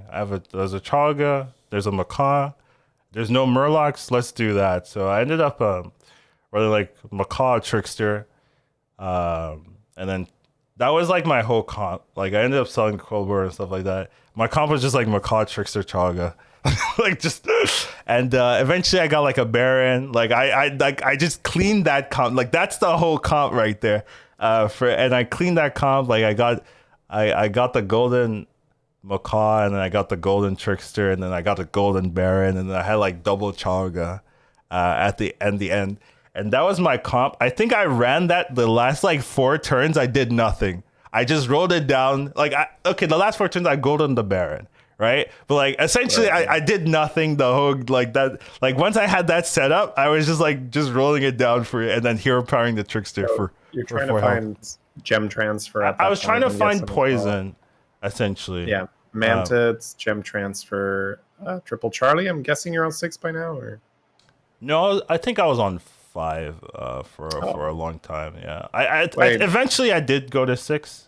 How are we rolling for poison in a no Murloc lobby on 5? Though? Oh, I mean, eventually I leveled to 6. Right. Know? So once you're on 6, that's what you're rolling for. Yeah. But you were rolling for like the Baron and the Trickster. I was rolling for the Trickster and the Baron and the Makar. All right. Did you end up tripling the Trickster at all or not? Yes, I tripled the Trickster and I taunted it. I was super scared about that. I taunted the Trickster. So this was an early taunt and you just had to pray, or this was a late game decision where it was an early taunt. Yeah, early taunt. And yeah, that's how it usually happens, right? You needed to, because you might, this happens a lot in chat as well, where people say like, oh, aren't you planning to use Makar? And I'm just like, well, I have a 30 health Trickster right now. If that thing doesn't die, I might take 15. It wouldn't die. I cannot afford that thing to not die. So no, that makes a lot of sense. And then you just taunt more stuff potentially, and you hope you go first. I didn't taunt anything. What I did is I put Divine Shield from the Naga on it, so it doesn't get sniped. Leroy, right? I know. Like I know. If people know your board, right? You're like, I was like, no Leroy, please. I get that. I feel that situation. I think a lot of high level players have absolutely been in that spot. They're like, please let my Makar do something here, please. No Infuri, no poison, thank you. Yeah. So fortunately for me, like no one had a Leroy first. So I got all my procs, and once the Chagas like got to like 10 attack, then they could like kill things themselves, and that really helped me. They would have like huge minions, and I would just have like a 10 attack 200 Chaga, just like chunk chunk chunk chunk. All right, you're dead. Look, and I would one shot everyone because I had like double Chaga Baron, right? Yeah, like the they all stars, stay so, alive. Yeah, so no, that makes yeah. Trickster comp actually deals a crap ton of damage. That's true. they didn't get to play around me essentially, right? Like the only person that survived after I got that set up was the second place player, right? But they were playing like full mechs. They couldn't really like they weren't even on 6, right? They couldn't like find any. And seven's not in the game. Yeah, Anyway, there's no so 7. Yeah, so it's so tough, right? They couldn't get a manted. So I was just like, oh, I don't have to do anything. So I just I did nothing that turn and then won again. And I was like, yes, it was so necessary though. Like for my mental to win that lobby, it was absolutely it. I needed that win. I needed that win just to say, absolutely. Hey, I'm not absolutely doomed. You know, because yeah, please. I was thinking, okay, if I win this and then I win the next one, then maybe I'll take an interview. You know, I was like, even if I win this, I'm not gonna take an interview. That was what I was saying. Like, if I win this and they're watching I'm not taking the interview. Get out of my face. Yeah, I just got double eighth and I won. Okay, who cares? Like, I'm still like very behind. I was like, if I win the next game, I'll take the interview. That was almost like a pity interview at that point. You're like, I don't need your pity interview. Like, let me, come back to me when I'm in a good spot. Exactly. And so the thing with the ties tournament is that the point structure was set up in such a way that if you had gone double first, double eighth, you are not middle of the pack. You're ahead of the pack. Yeah. Because there is a +1. There is a +1 point bonus for going first, and there is not a -1 point negative for going eighth. Yeah. So yeah, if Collins goes first, eighth, he's actually probably ahead. I don't know, like we would say maybe 7th, right? Of the 16 players at that point, because he gets 16 points for double. You'd first. probably be like 5th actually, if you went like first. Yeah, very possible. Yeah. So getting first is like so powerful. It's a big deal. Yeah, it's a very big deal. So I got that first, and I was like, I wasn't in a good mood. Actually, I was just like, okay, next game. Like I was just like, I need to win another one. First closer. Yeah. To a good mood. Yeah. So 4th game in, I got another Pyramid. I wasn't even sure I should take it. Because the lobby wasn't as good, right? There was no demons or anything. Like, the poisons were in, and I was like, maybe it's not as good. But I was like, I just won with the hero. Like, I'm not going to, in a tournament, I'm not going to, like, betray the Pyramid here. So I picked Pyramid again. This one was a little bit weirder because I decided to hold my hero power. So the reason I did this is because, first of all, I didn't have a good target. Or a really good target. I had like the 5-3 Crowbar, but it's like it's not a great target. I didn't have a really good target, and I knew I was winning the fights anyway. So I think that's key. Like, I'm not taking damage by holding it. So I was like, okay, I'm gonna hold it, and then I don't take damage, right? Because like the longer you hold it, the better it becomes up to a certain point, right? So don't take damage and then go. Then you have to kind of recover from it, but I was feeling okay. And the fight afterwards, the guy leveled and I didn't. I was like, okay, I'm gonna hold it again, right? So I had a 6 health hero power, and then at that point, like, I'm not risking it. Let's start pumping, right? So I actually went like all in. I put my gem on my 5-3. I gave it a 6 health and just played it normal from there. So the nice thing about the Pyramid is like it's too much free tempo. It doesn't lose. Like, what? I'm just healthy like the whole time. Like, it just because you're getting like 12 health on a minion, like that's strong with high attack. It's like so strong. So I just played normally. I'm healthy. I triple into a 6. I get like I think an Atissa. I got a tender. I got a tender. It had to be tender because I don't think I would have taken an Atissa. So I got a tender. And I was like, okay, I'll play Naga. So I leveled, ended up playing Nagas. This is a game where I got a Full Reaper, and then I got it. No, I got a Tissa into Full Reaper or something like that. Like I had a Full Reaper and a Tender. And I was playing like Cleave for tempo, and then eventually I sold it to like go full Naga. And I think I should have kept the Cleave. Like that would have the been game we talked yeah, about. that Right? would have With been the yeah. yeah. But I took a lot of damage when I sold the Cleave. I knew that was gonna happen. I was like 30 something HP, right? So I was like, I'll just take some damage, but have a stronger board in the future. So I ended up taking like a little bit of damage, but like after like 3-4 turns, I'm stronger, and then I kill everyone else. But then Lee's just like playing Dark Glaze scaling, and what he did was pretty cool. He double necrolyted his Deflecto, and then he had like an amalgam with reset tonnage, you know. So he ended up like that turn I fought him. He had like a 30 attack Deflecto. He made it 150 attack Deflecto with reset. So I couldn't kill that. Like it was bigger than everything I had, you know. And he sold the rest of his things, put manted, right? Double manted. So he had like double manted, huge Deflecto, and just like very annoying board state. I tried to neutralize his shields because like almost everything had shield because he had double manted Deflecto shielded.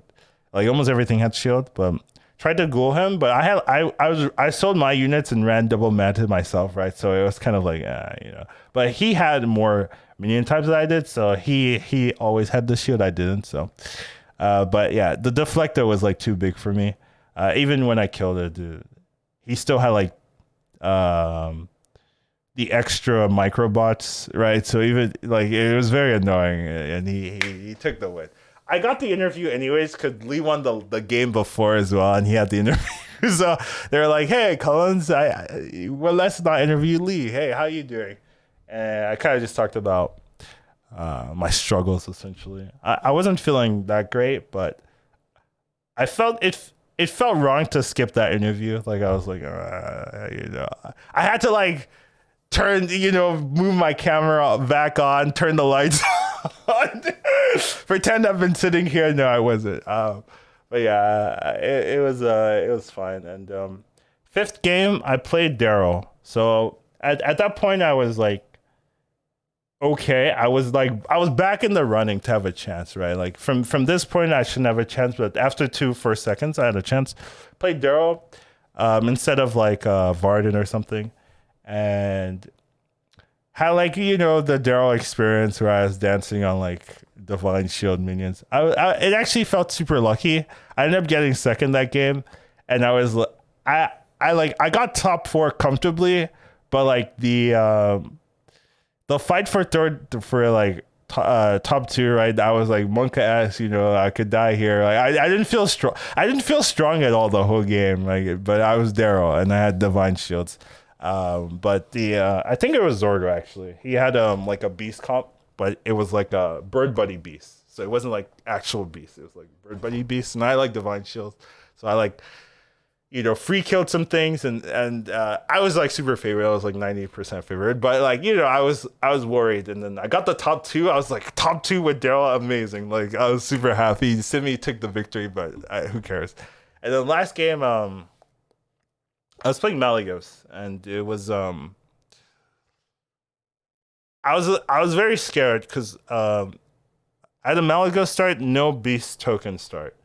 So didn't have any extra economy, didn't have really good units. I just kind of played it like normally, but I didn't have direction, so I was kind of scared, and I was losing the early fights. Right, the only fight that I won was when JD leveled and gave me that win. That the rest of them I was kind of struggling. You're welcome.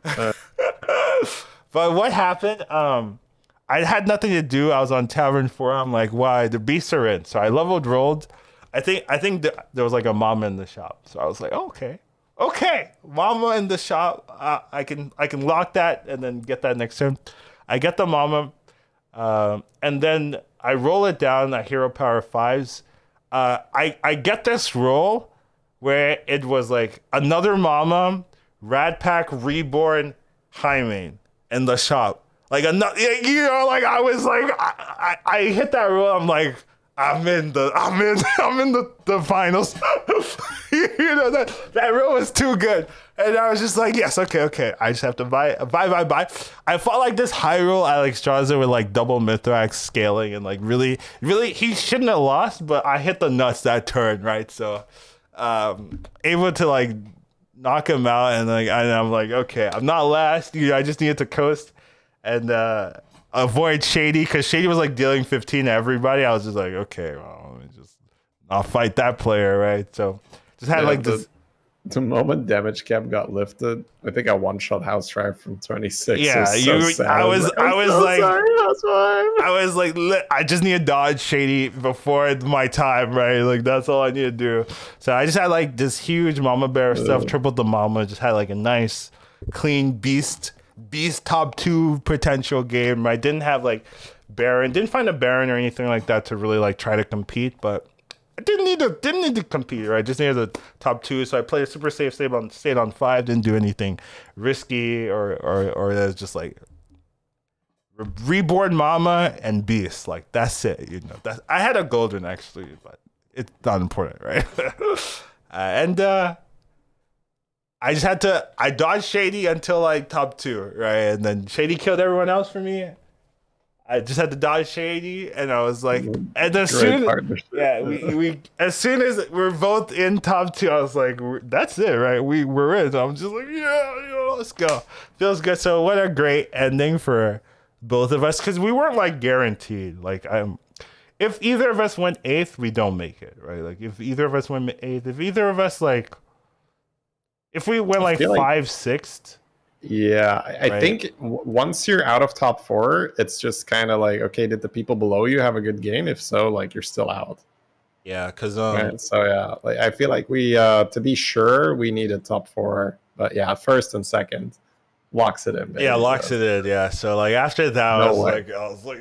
But, you just look at the others and be like, do your worst, man. Do your worst. I didn't care. I didn't care if he killed me. I'm fine. So. A really great ending there. So we both end up making it.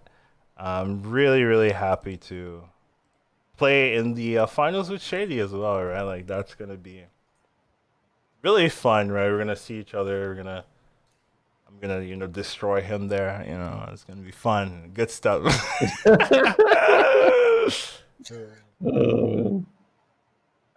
yeah, just give me my Alec here. We'll talk about it.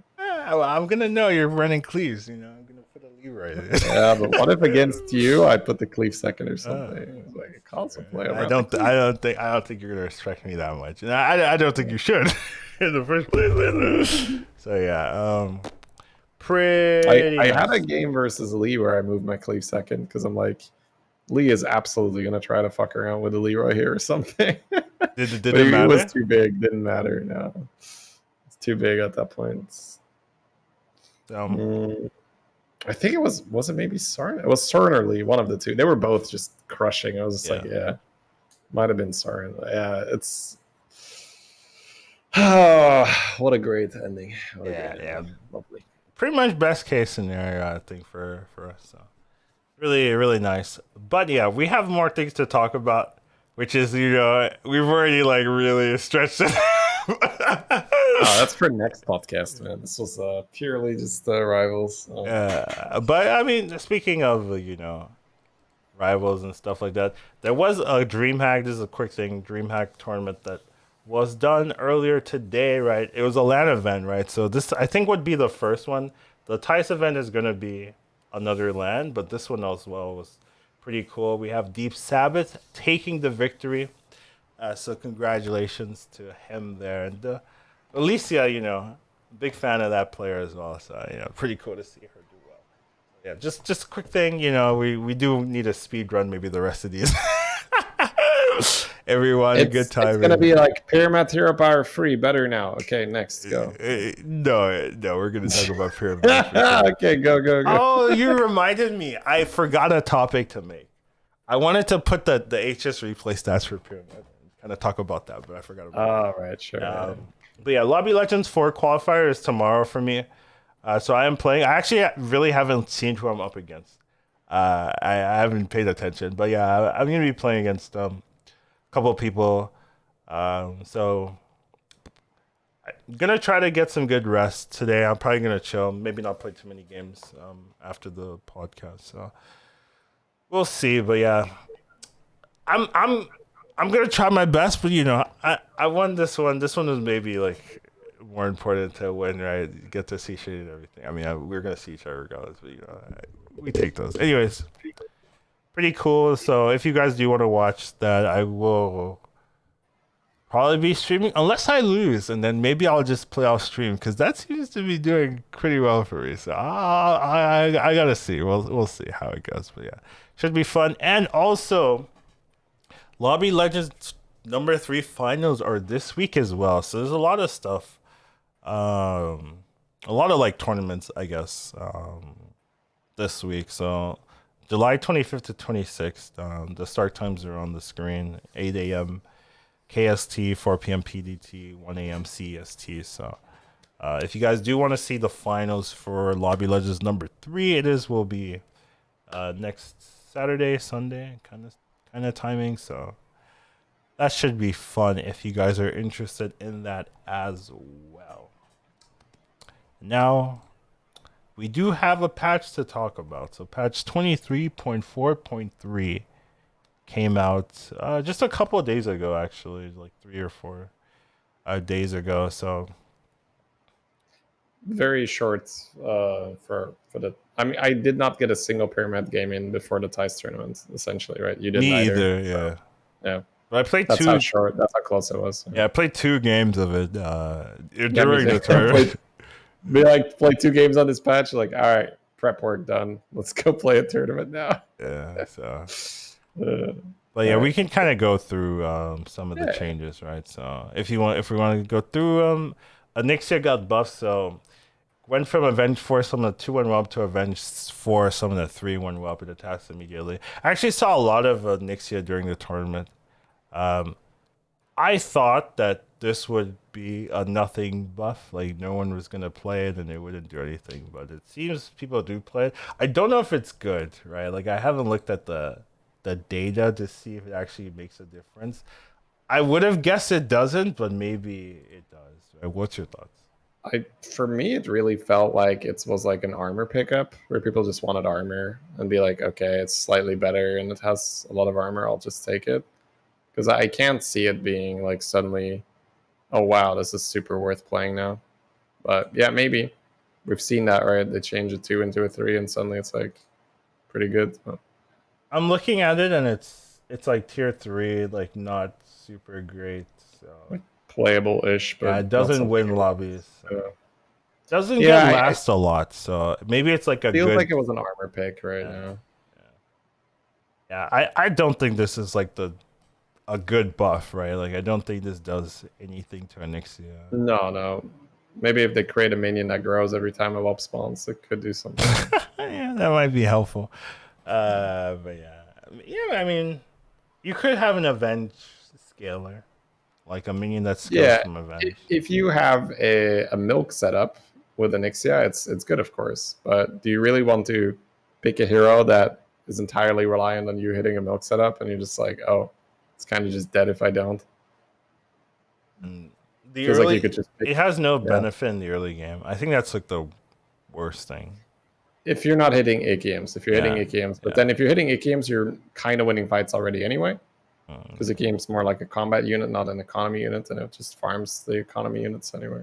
So yeah, Yeah, it it's. just feels weird. Feels weird. And next one we have Ozumad, but this isn't even a change. This is It's the wording. yeah, it's a wording update. So we don't really have to talk about this. I do think the hero is good though, like playable. So better than I thought it would be.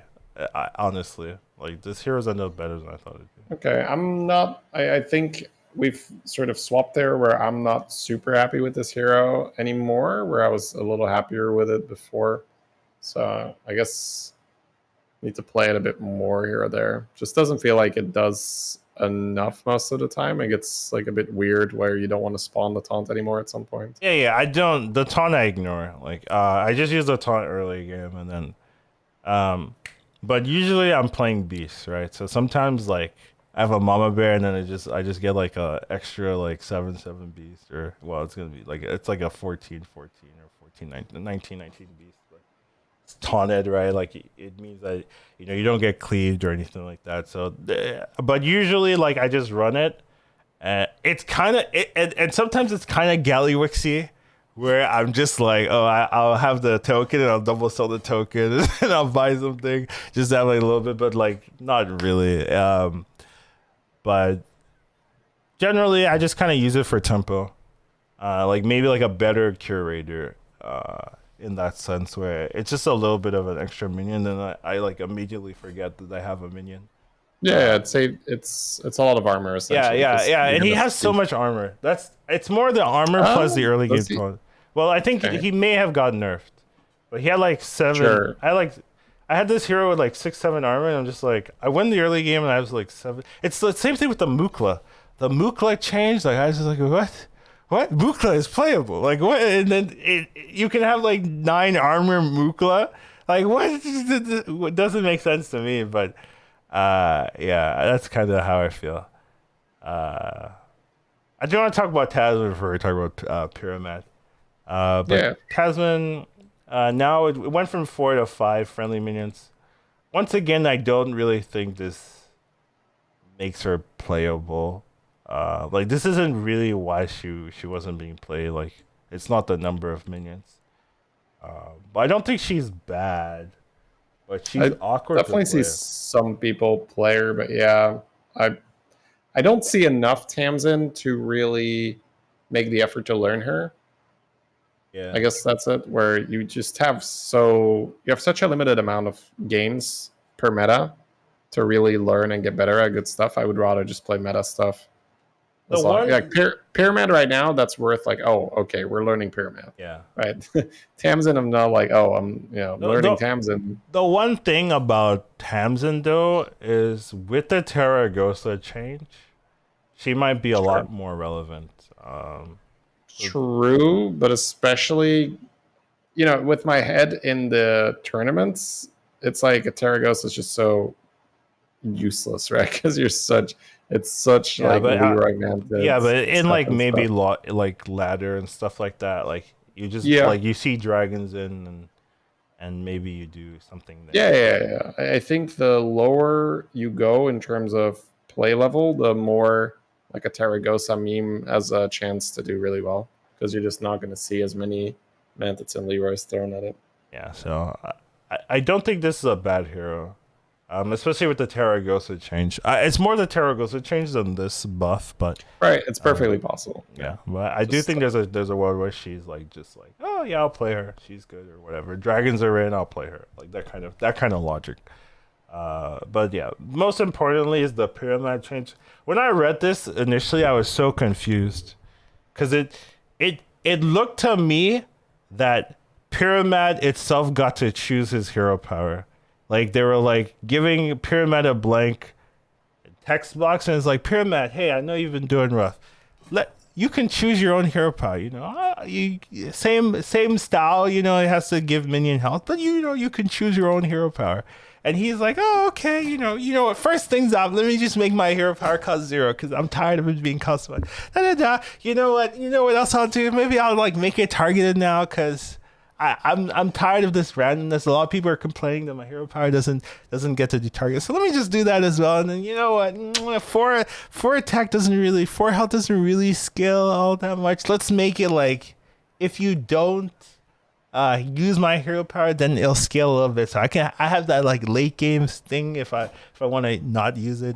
But to make it balanced, we'll start off at 2 health, not 4, because then maybe they'll complain. But we'll put that'd 2 be health. broke. That'll be broken, yeah. So we'll just start at 2 health. Let me write that down and then send it off to Blizzard quality check team, and then they look at it and they don't play tested that single game and they're like, that looks good to me, ship it. Like that's how I feel when I read this. It's like it's what is this? It's too many changes at once. Like that is broken. Obviously, Pyramid is like has been bad for a long time, but like I feel like you could have done any one of these adjustments and it would have been fine. right? Well, I think this is very normal for Blizzard, right? Where they prefer to right overshoot it and then dial it back than to buff something and have it be 2 weeks still. but where At least that's what we've been seeing. but for my confusion is like, where's the playtesting aspect of because I feel like if you talk to any high level player and tell them, hey, is this a good change? Like they unanimously be like, this is too much. You know what I mean? Like Yeah, so but where we've is seen that where there it's where sort of is just like the hammer approach. We're gonna see that I feel with Bublette as well, where it's be like, just make it so people play it for sure, so we get some data in the first place. Because if nobody's picking Bublette, if no one's picking Paravat, they're not even getting like proper data in the but first you place. say they do the hammer approach, but then you look at some of the other changes, right? Like look at Sure, this, look at sure. Nixia. This is not a Not hammer always, approach. not Like always. But I where feel like okay, so with Anixia, it's just such a the hero just needs the buddy, man. yeah, I know, but like you're giving me this logic, and then it doesn't work for another hero in the same patch. Well, Like what? it doesn't go. It's not like they're gonna do that with every hero or every card, but you can see So just that where. throw a dice. Let's heavy buff this. Let's ignore Well, this I, one. I think that it's with shit that really nobody plays No in one's this playing a particular Nixia case. either. Probably more people than you think, just purely on lower MMR. I'd be guessing because it's like kind of a fun effect where I can see like a newer player looking at this and be like, oh yeah, and then I get like the whelp and it attacks and I'll get a tank or I'll I get mean, like I an want to. Benjamin. I'd rather them adjust more heroes, anyways, right? So it's not even. Well, Uh, okay, so don't mistake me for analyzing what's going on with saying this is a great approach. I think this should be continuing down this line. I think we've talked about it again, where there's just way too many trash heroes, just yeah. pure, utter, unplayable garbage in When the I, pool. when I was reviewing this, my number one thing was like I want to see minion removal, hero removals. Like remove some heroes. Like that would be the one thing I'd be like, yes, good job. Like, but Well, I don't even hate, like let's say the pyramid stats come out, right? It's like I don't know. Have you looked at the pyramid stats? number one, obviously. Number one. Come Okay, on, so like, come on. yeah, well, I mean, for me, it's not like an absolute given over, some of the other. I Like, mean, you read it, and it just like it looks well, I so mean, broken. Shutterwalk, right? Like, I think I'd still prefer Shutterwalk over this thing. Yeah, I mean, I would, right? But Shutterwalk is hard to put in the stats, right? Because Yeah, sure, right. But yeah, okay. So if we're talking just in every lobby with a little bit more leeway in terms of MMR, like who's playing it, yeah, okay, Pyramid, like, but I think top level Shutter in the right lobby, like nothing beats Shutter in the right lobby. yeah, I agree. Like, I think Uh, Shutterwalk. yeah. I'd be okay with Shutterwalk being removed. Like, actually, at this That's point. that's a topic on its own, right? Yeah, Like Shutter is such that's a a whole term. nother. Yeah. But yeah, so I don't even hate like that pyramid approach as long as they dial it back fast enough, where they just do that with multiple heroes instead of removing, where they just say, okay, we'll just make it so good that suddenly it's playable, or just even overpowered, and then we'll dial it You back. know, to be fair, if they actually did that approach and were consistent, like next week we get an adjustment and then like it's dialed back and then they buff another, because the problem isn't pyramid. I don't care about pyramid's whatever. The problem is like there's too many bad heroes, right? So if their approach to solve that is to like heavy buff a large number of heroes and then like the week after nerf them into like playability, like functioning value, that would be fine, right? Because then it solves the key issue. The key issue is like there's too many heroes that just make the game unfun to play. And when you get a hero Yeah, selection with four of them, like there's a lot of non-heroes running around right yeah, now. yeah. So But I mean, it is that is part of the experience, I guess, that Blizzard wants to provide, where they want you to feel like, oh yes, I got a good hero. Where that's just I don't think that's what I don't think that their approach I'm is not like. saying like that's 100% what they're going for, but that does feel like that is in the mix, where it's They, the same they thing want. when you're I would say that they want heroes that are like interesting and fun to play, but they don't want you to think, oh yeah, like 30% of the heroes are just unplayable. Like, and so when you I get a think in terms of 70%, it's win, fun. Like what? maybe in terms of win rate, yeah. But I mean, obviously, as a designer, you want all your heroes to be fun and Yeah, interesting. So I yeah. guess that I was more referring to from a pure win rate point of view. No, I mean, obviously, yeah. These things, we've said them so many times before, and if it was an easy fix that they'd be willing to do, right? Just removing the heroes, like that's the lowest threshold there, right? Just remove a lot of the crap and then reintroduce it, or just introduce new heroes with more interesting hero My powers. problem is it takes so long for them to recognize a hero's bad and then adjust it. Like even this, right? They're only adjusting 3 heroes, and I'd say they only got one. Like, well, I mean, maybe Townsend's playable, but like one that's like, oh, this I would play. Like, I don't feel Yeah, like playing a Nixie. I don't feel like playing Tasman, but Pyramid, yeah, I would play.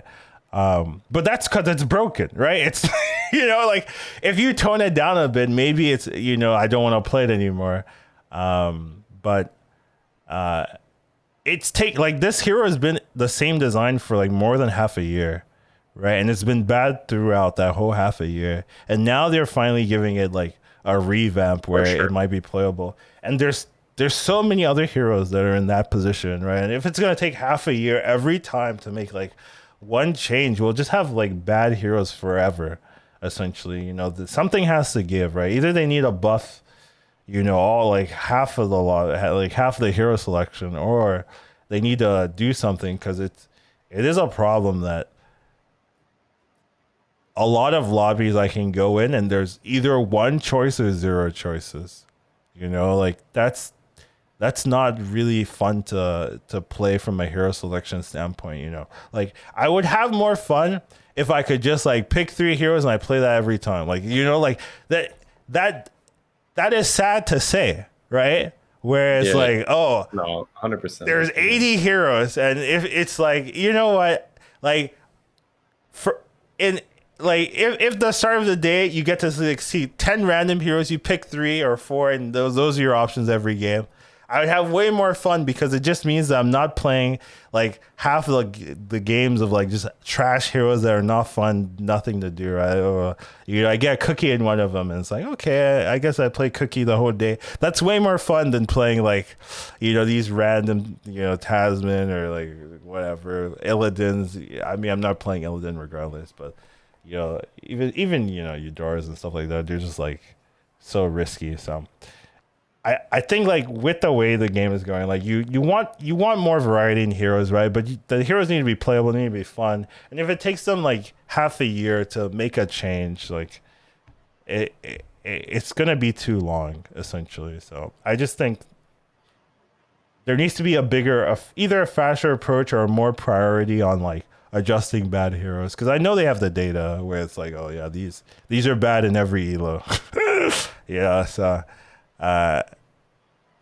it doesn't need to be like this hammer approach where you've given them like 3 omega buffs, right? Because if you made it Yeah, 0, it might be playable with just cause 0. It might be playable with just targeted, and it might be playable with just like the gain plus healthy turn you don't use. This is kind of I weird. think Like the that zero cost is probably mandatory though. Like if you're paying 1 gold for this, right, you have to keep in mind. with targeted, yeah. I mean, Yeah, you're like, it means you played in demons only, essentially. it's like shitty ass Yeah. Edwin at that point, where you're like, it doesn't even get better later Yeah, on. it basically just be a trickster engine. So Yeah, you'd have uh, to like just hit a trickster, but yeah. then you have this large trickster that doesn't die, Well, and you're taunted, right? I mean, that's what I did. yeah, but you're still paying 1 gold for it, so you Yeah, kind of have to reform curve, yeah. and You then have to reform curvies. Yeah, it's yeah. yeah. I agree. Like, but I I think it's think the 0 gold, right? That it, really. yeah, if you make it 0 go, like it's playable, right? Like you've Yeah, no other that's change, right? Like yep, yep. if you make Like it that's targetable, reason. like +4, like it might still be playable. Like it'd be better than a lot of other heroes that are in that dumpster Yeah. tier. So without the scaling, if it's wait, so you're talking 0 gold targetable +4? No, no, no, no, no. One gold targeted +4. One gold targeted +4. I'm not. It'd be better than some of the other dumpster Yeah, tier yeah, heroes. but still, Like it would probably go from like bottom tier to like below average or something like that, right? yeah, sure, but it's Yeah, still but not if you made like, it that zero, wouldn't solve the problem. yeah, yeah, That wouldn't yeah, solve the yeah, problem, yeah, yeah. 'cause If you wouldn't made wanna it play zero Pyramid. gold, random +4, then it'd become like good, right?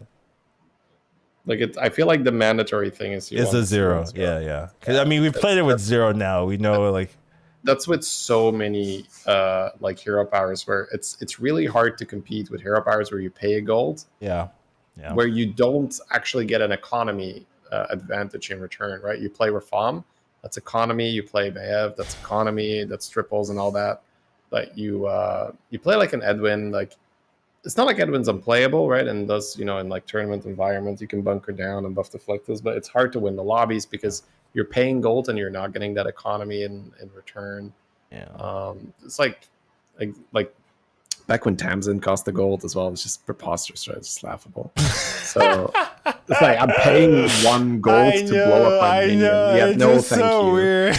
Right? It's just laughable, right? You compare that to a Maeva or a farm, so yeah, we see this very often where once a hero like now Tamsin, it's like playable-ish where some people actually pick her a reasonable amount of the time. Like I know Jackie actually likes Tamsin, but the only reason you can come to that is because it costs Cost zero. Like zero, it costs yeah. one. There's just no way No you're way. ever even Yeah. trying it. Yeah. So yeah.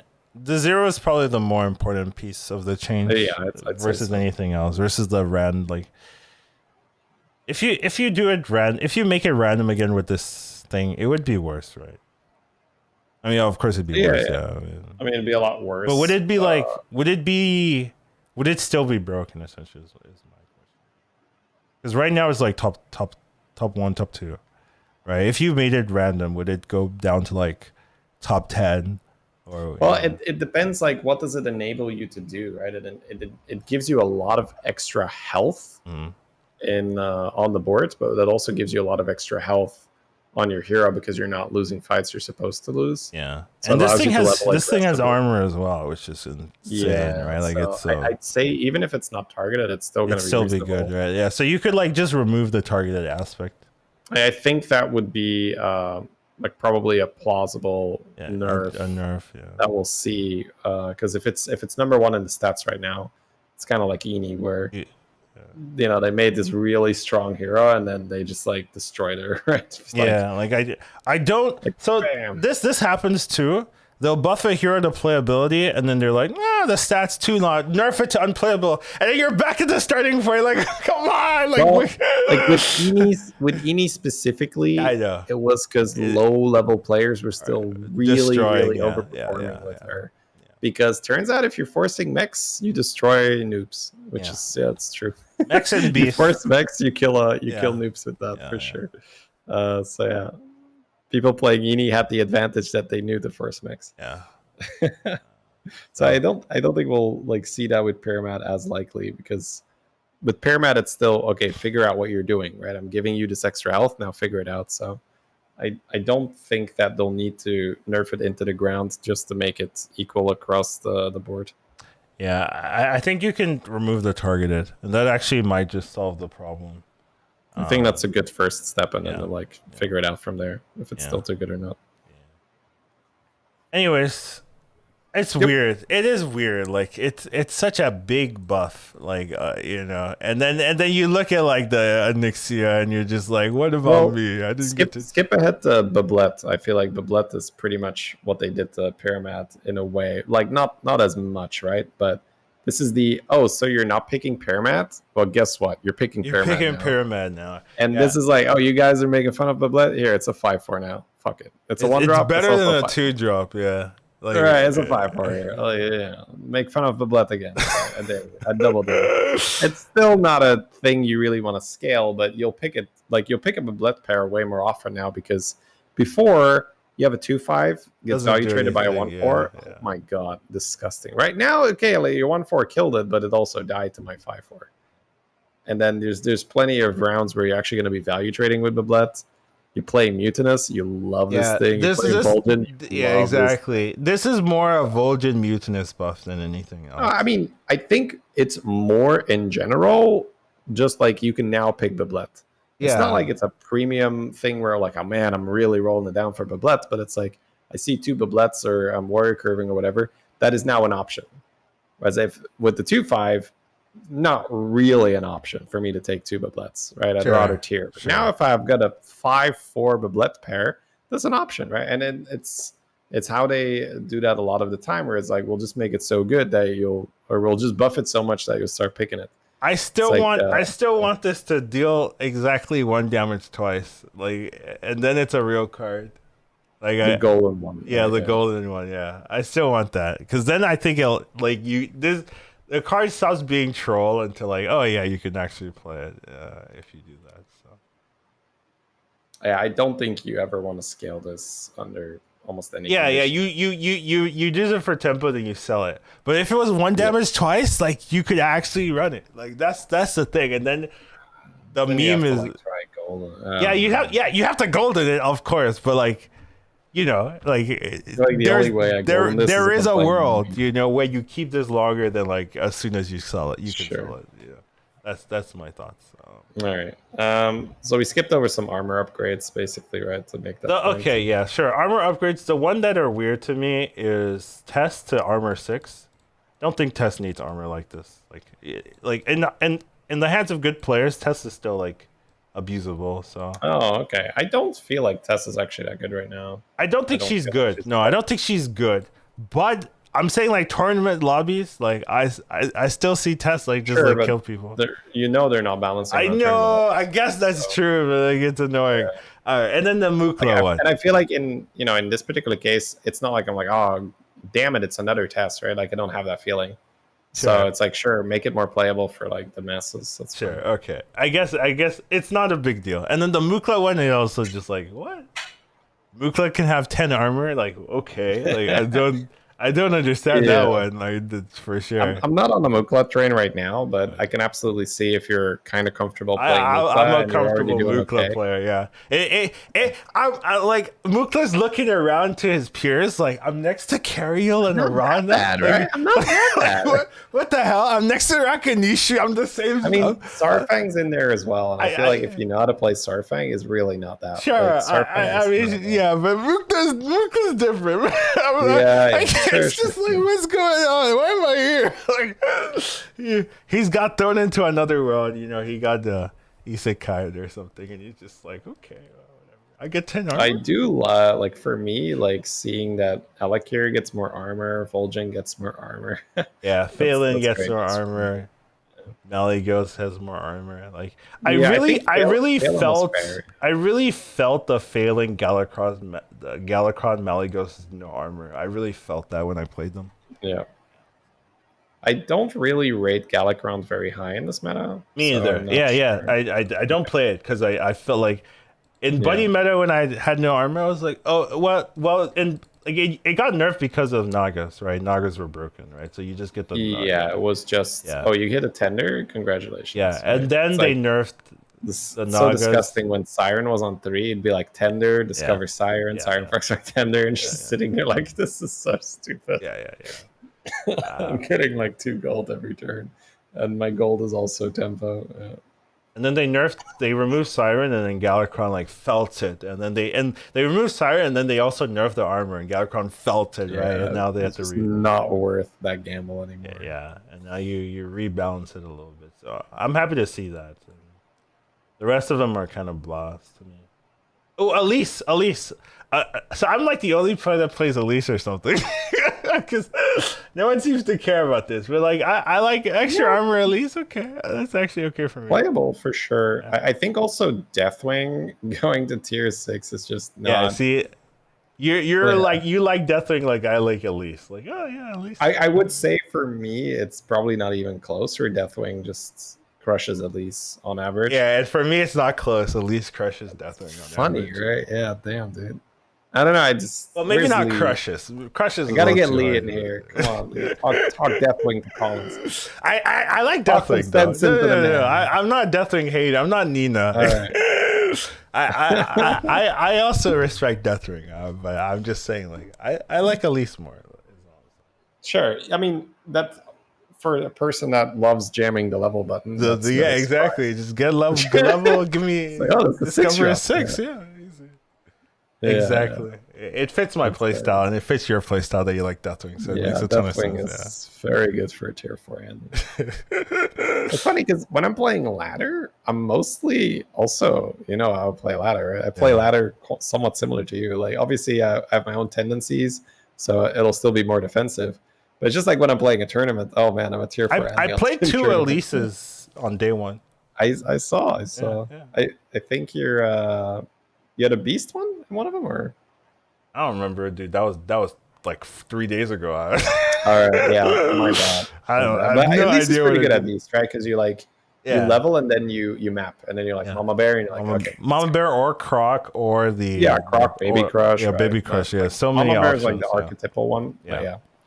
yeah, I think that is Elisa's strength, where go to 5, sell map, The pull other game 5. I went Boom. to 6. Right, I played like Yeah, if you're doing really well. But that reminds me of Buddy Meta at least. That was yeah. go to 6, Yeah, map, but keep yeah, the buddy Buddy Meter at map. least was not fair, right? You Oh, get more 6s every turn after. It's like disgusting. what is that? Like That was like free. That was, I mean, she was so underrepresented. I did not see enough Elise players, and she yeah, was so. It was so free, man. You got the amount of times you got first place playing Elise. it's so It's like stupid. Yeah, like keep the buddy on the board. If you keep her for like 2, 3, if you keep the buddy for the golden one, you win, right? It's like you get to milk the golden buddy for 1 or 2 rounds. Oh my god.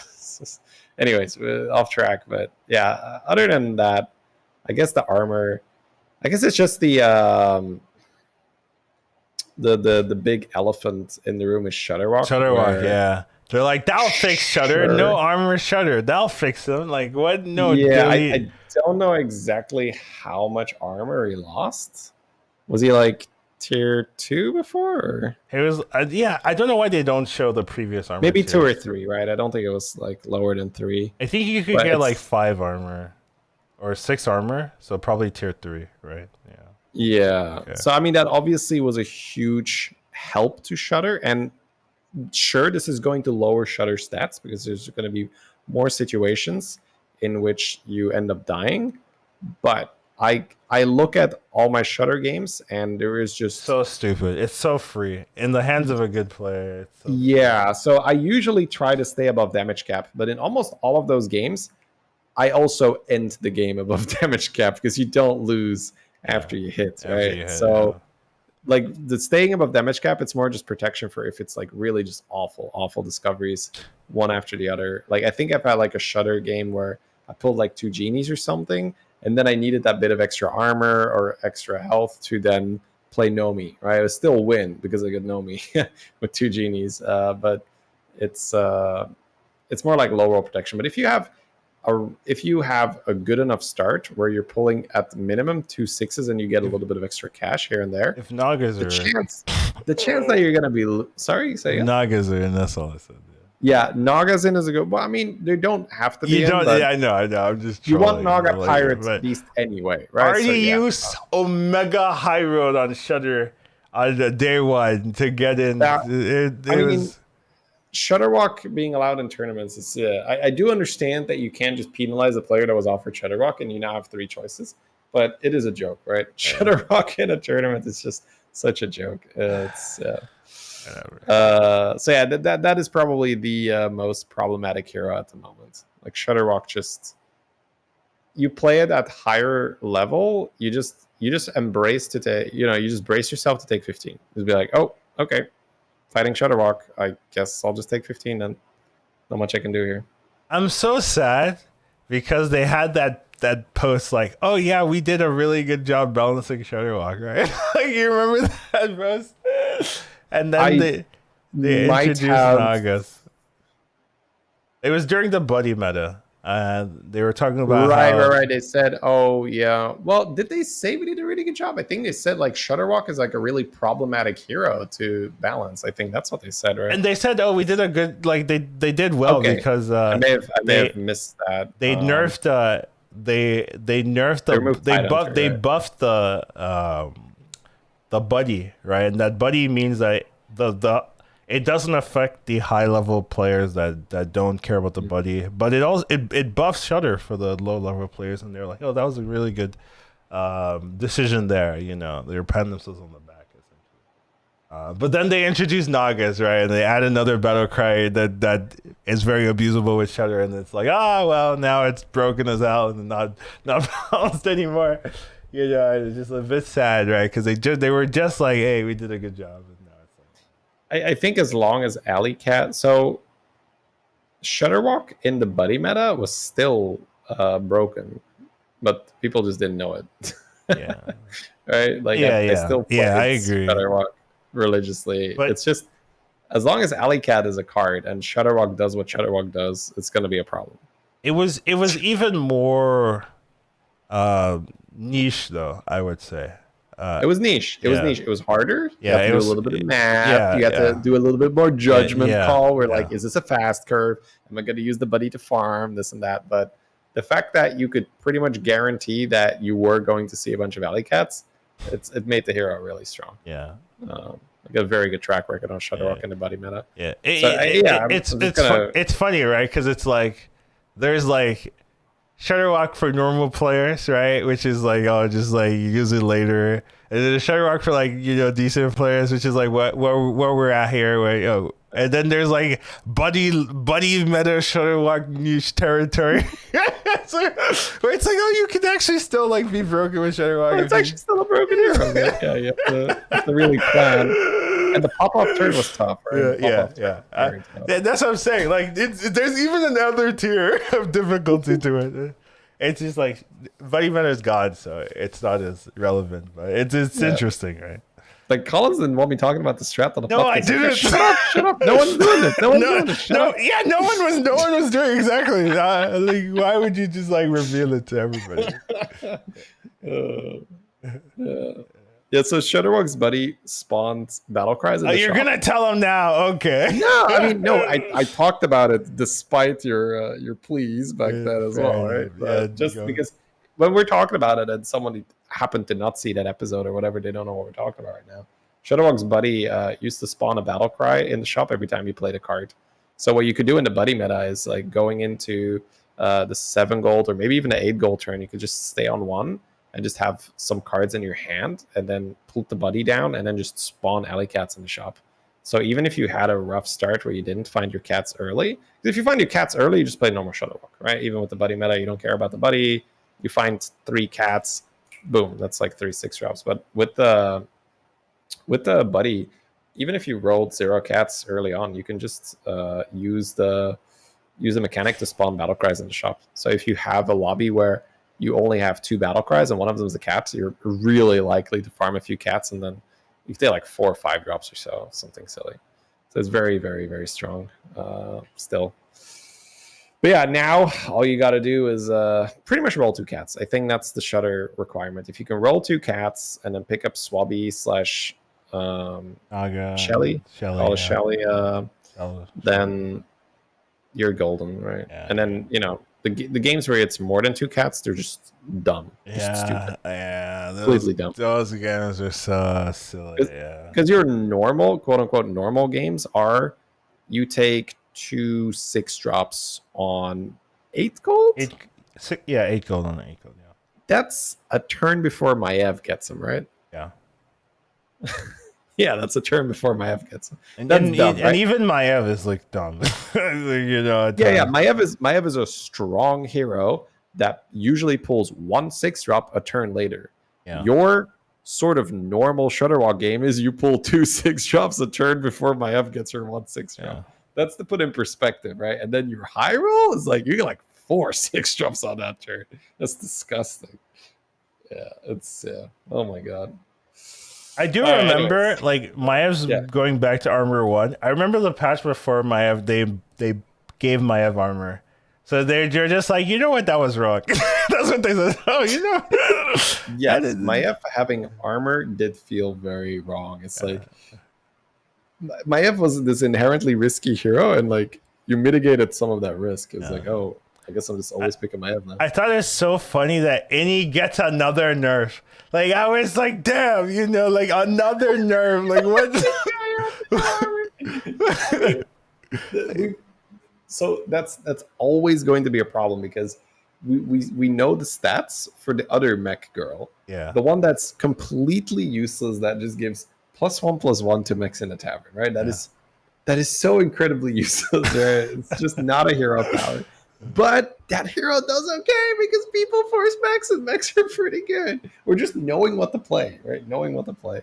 But we talked about this as well, where you might say, oh, well, why not make a dragon hero power and just force dragons? It's because you can't really play dragons unless it's like Promogosa or unless it's Kali. But with mechs, like you could almost always play mech, right? You Deflecto is a you 3 know what drop. Just put a module on something. you know what would make that mech girl better if it was an aura like Deathwing, right? So Oh, yeah, then it affects everything. It's actually so much better. Like it seems small, but it's actually so much of an improvement for that hero. right. So you'd say it puts your menace to 2 damage. Yeah, Your to 2 damage, but it also like it's more than that. Like there's actually so many like little things. Like, Oh, so the aura would be +1/+1 instead yeah, of just +1, yeah, +1/+1. right. Yeah. So every token that spawns, Micro Mummy respawns, Harvest Golem respawns. Yeah, exactly. Yeah. Egg, exactly. exactly. Egg is a 1/6 base with an 8/8 9/9 summon. That yeah, it's very good. Like that would be very playable. Like actually. But they haven't done it, and it's been the same for like more than half a year, and I'm just like, why? Too strong on low and more, man. It's too strong. I know, which is so Like, sad, but yeah, you're right. That hero is not in the max armor range, and that's all you got to know. Yeah, I guess so. At least I think so, right? Like it's been a while since we've seen a chart, right? They Yeah. used to have like a chart saying, Right. oh, this is where all the heroes are. But that hero was not in the max armor range, and that's all I got to know. It's like the completely useless hero power is not 10 armor. Okay, cool. So it's that to me is like this overperforms on low armor. Yeah, I know, right? And sometimes I just want to be like, ignore the low MMR players, but that is the that is the Ignore 90% of your player base. Exactly. That's the overwhelming amount of players. So I can't be like, what about me? But yeah, so selfish, but I feel you. They will complain, right? If you buff. Oh my God, Jiraxxus with 7 armor. Yeah. What are you bullshit, man? Who were they smoking when they made this shit? Jiraxxus with 10 armor? This is insane. Yeah. Oh man, that's so true. It's sad. You just imagine it, chat. Yeah.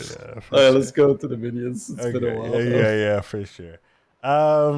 Seer is getting reverted, right? So they made this like solution for Flurgle's buddy where they wanted to mitigate the fact that you could always use the buddy on Tavern 4 units and guarantee Primal Fin. So they made Seer 4. Then after the buddy changed, they forgot or something. I don't know. It was very out of touch that it wasn't reverted yet. They just forgot that. Oh yeah, Series of tier 4 for no reason. So they reverted it back to 3.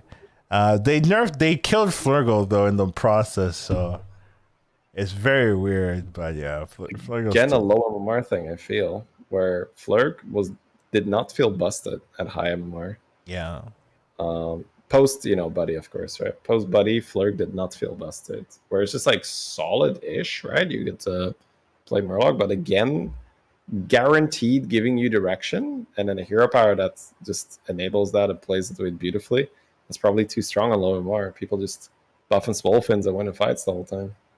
I mean, I at some point you got to be like, that's just the nature of like this game, that heroes that force a minion type are gonna be stronger on average in normal. Like you just have to like, I don't know, like making those type of heroes extremely weak, like on average, just because they say force this minion type is just so weird, right? You make it unplayable for the rest of us. But I guess the point half. The funny thing is we're not the rest of us, right? We're not the rest of us. Like we're the whatever percent that'd be like, Flurg's unplayable now. Yeah, I guess so. Whatever.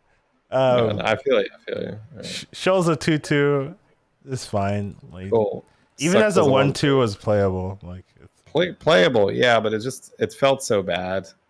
Like I was always just like, I guess I'll buff you because a okay. 1/2 doesn't do Okay. anything. Well, you see, for me, I only played this if I had a lava lurker or an Atissa. So it was not getting on my board, or I guess a Yeah, critter wrangler, I guess as there's well. yeah, Yeah. exactly right. Okay. There's some other Yeah. Yeah. uses and Vol'jin Mutinous again, right? But yeah. I don't play that hero, so You that's should. Sounds I. about today. I I got 3 Mutinous okay. firsts in one session. Okay, now I play Mutinous because of the Elemental. So Yeah, yeah, I it's now nuts. play Mutinous, but It's too good, man. before then I didn't. So yeah, but yeah, That was your loss at that point, man. But I mean, we all have I our heroes. agree. I agree. I All right. disrespect Mutinous. I agree, and Vol'jin maybe, but more Mutinous than Vol'jin in my opinion. So yeah, Yeah, I would agree with I that. think Mutinous is probably stronger than Vol'jin for me. Yeah, that's what I'm saying. Like, so I wasn't playing either, and I'm saying like I was disrespecting Mutinous more by not playing it. Oh, right, yeah, Yeah. sure. Oh. Rave Rider got +2/+2 instead of +1/+1. Sure, like it doesn't matter. Yeah, I like it. Well, to be honest, this was already a really toxic minion, and it's now easier to pick it up to buff your cleave. So, yeah, I think the buff makes sense. I just really still think that the fact that you can put spellcrafts on a cleave, it's still just so nutty. It Yeah. just creates such an unhealthy mid game spike. This is the one I don't like. Actually, I don't think this extra health is necessary. The Wrangler. Yeah, the Wrangler one. Yeah. Yeah. I mean, I technically like it because I just Because play you do this shit all more. the time. Yeah. Yeah, but I feel like as soon as the meta catches up and people do this all the time, it's really dumb, right? Yeah. You just use Critter Wrangler on Deflectos, you use this on a cleave, and it grows very, very, very quickly. Yeah, so it grows too fast, I think. like just imagine, right? You have 2 Wranglers, which is not even that Unlikely. inconceivable. Yeah. You've played 3 Spellcraft, which once again is not that inconceivable. You've just given a permanent +12/+12 to whatever unit, right? Imagine Plus the the getting... spellcrafts, like the weird thing is like it feels like they're forgetting like you also get the spellcraft stuff. For the turn itself, you've also given it like +20 damage, right? Yeah, So yeah. it's like you get a 20 damage temporary boost, but also 12/12 permanent. So yeah, very scary. Like this in Deflecto, this in Hydra, even like this in the Elemental Overkill, right? Is perfectly fine to play.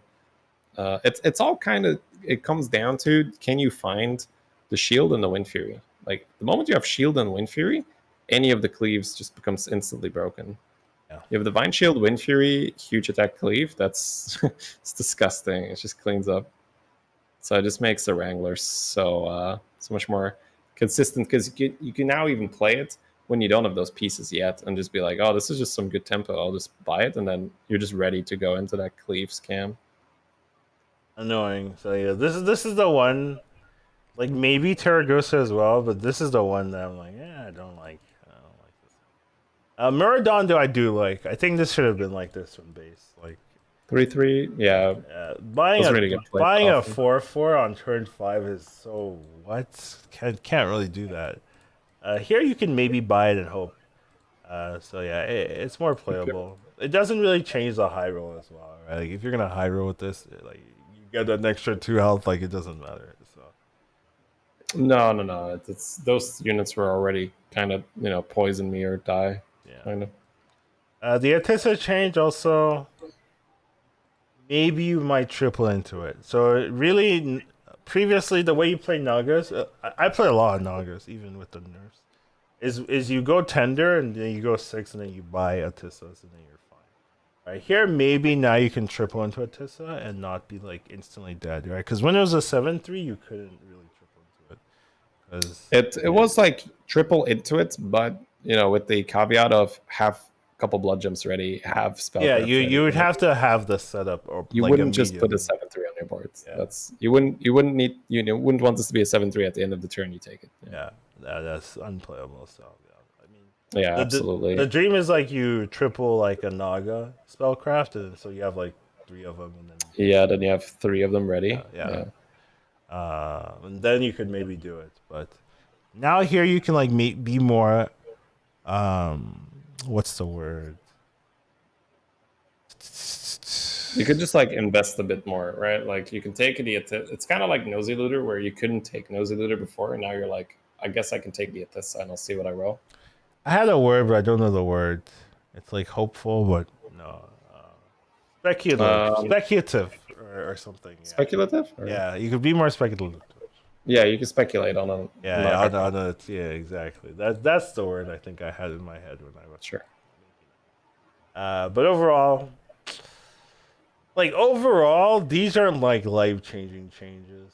The pyramid, and then the I will Booblet say and like Taragosa. I do just see more Naga high roll boards, so that the revert on the nerfs it you do feel it, but it's more I look at it and it's like this is not buffing 4 again, right? It's still only 3 and Siren is still out.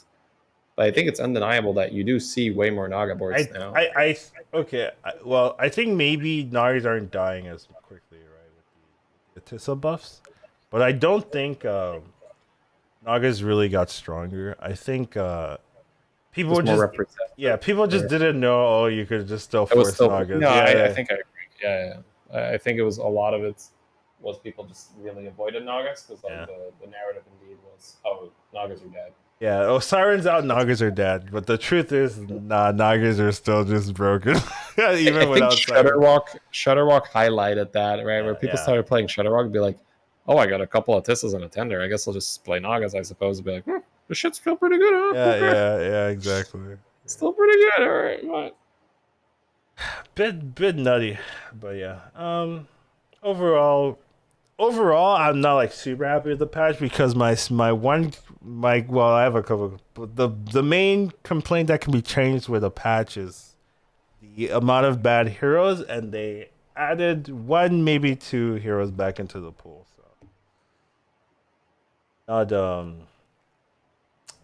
not not the overall arching solution of hero meta game that I was looking for with this patch, and that's why I'm not super happy with it. But yeah, maybe with more patches, maybe they buff more heroes, hopefully, and then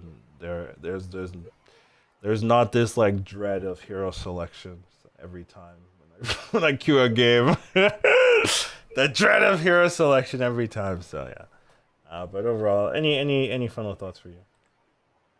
I mean, I like the patch right now, but I think that's it's just purely just coming off the tournament and be like, ooh, that was a good patch for me. Like, Yeah. You're coming off a tournament high. Exactly. It's So not. I cannot be trusted, right? My opinion here cannot be trusted. Yeah, I mean, obviously, I share the sentiment where it would be nice to just have a bit more of a hero overhaul. But I mean, I know that like a bit of a give and take where I understand that it's not that easy to do and it costs resources, but you did point out like we did have like what more than half a year of just unplayable pyramid. Uh, like there's a lot of these heroes where it's been a very you could long, just go like through down the list they, of unplayable. they heroes. pump out more heroes than they are making the bad ones playable, right? Yeah, So it's yeah. just So and then at this if the rate, hero they'll is never catch good, up, right? the Yeah. problem is if the hero they make is new is good, they nerf it and then they're bad, and then you just have more bad heroes. Right? Like, Yeah, so that's what's the even worse, solution? right? You've got an Eni in the rotation all of a sudden where like maybe it's just like a high MMR problem where a lot of the heroes like you see a Jiraxis in low MMR, that's not a non-pick, right? You see a Flurg in low MMR, maybe that's not Guff is bad. Arana's bad. Vander is bad. Drektar's bad. Sarfang is pretty bad, but maybe in the right player. No. Okay, fine. Sarfang. Queen Wagtoggle's bad. Sneed's bad. Maleficent's pretty bad, but they argue. Okay, fine. Rakanishu, come on. I hear you. Kurtrus is pretty bad. Curiel. All right, fine. Because you are allergic to tempo doesn't mean everyone else is called. Fine, whatever, dude. Kill Toss. I don't care. Patrick's bad. Dragosa's bad. Give me. I'm doubling down. Anixia's pretty bad. Going after all my heroes, Chad. Cartoon's unplayable. Cartoon's unplayable. Gravell's horrible. No, I'm kidding. Gravell's okay. Gravell's okay.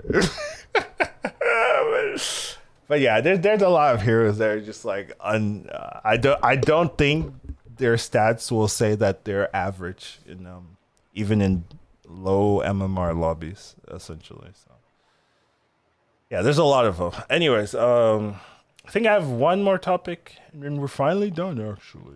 All right, let's do it, Collins. Last topic I got is not really a topic actually, but there's still no lag fix. I put the weekend now because I want to track it, it's a little bit of like a little bit of pressure, just like having this. Oh, it's week 6, no lag fix since the lag problem came out, and it is annoying, right? And I want to put it in because it is important, especially we just played a tournament, right? Like you know how it feels. Like it is impactful, right? To play tournament, for me, it was completely awful because I do not have a state of the art machine right now, and like the temperature was bad, so it was eating. So, like my last game, I compared it to a ship that was sinking, where I just had to abandon shit. So I was like, all right, I'm just going to close all my Chrome tabs, and now I'm going to close down my deck tracker. And it's just like I was running out of shit to sacrifice. I had to turn off my stream next, right? All because the game is so laggy, and like it's for some reason like I feel like you just need a shit ton of RAM to keep up, because of the like that part of that is the memory leak, right? Where Yeah. I think there's 3 different kinds of like lag, where you have the memory leak, which is just the longer the game runs, the slower it gets. You've got the extra server side lag that you get from just ever since the Naga patch, I guess. Yeah, Right? Like it yeah. just feels really, really slow.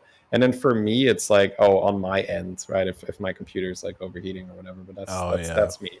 But it's like 2 of them, like I can't really do anything about. It's just the game memory leak, and then the other one is Well, the one of them you reset every game.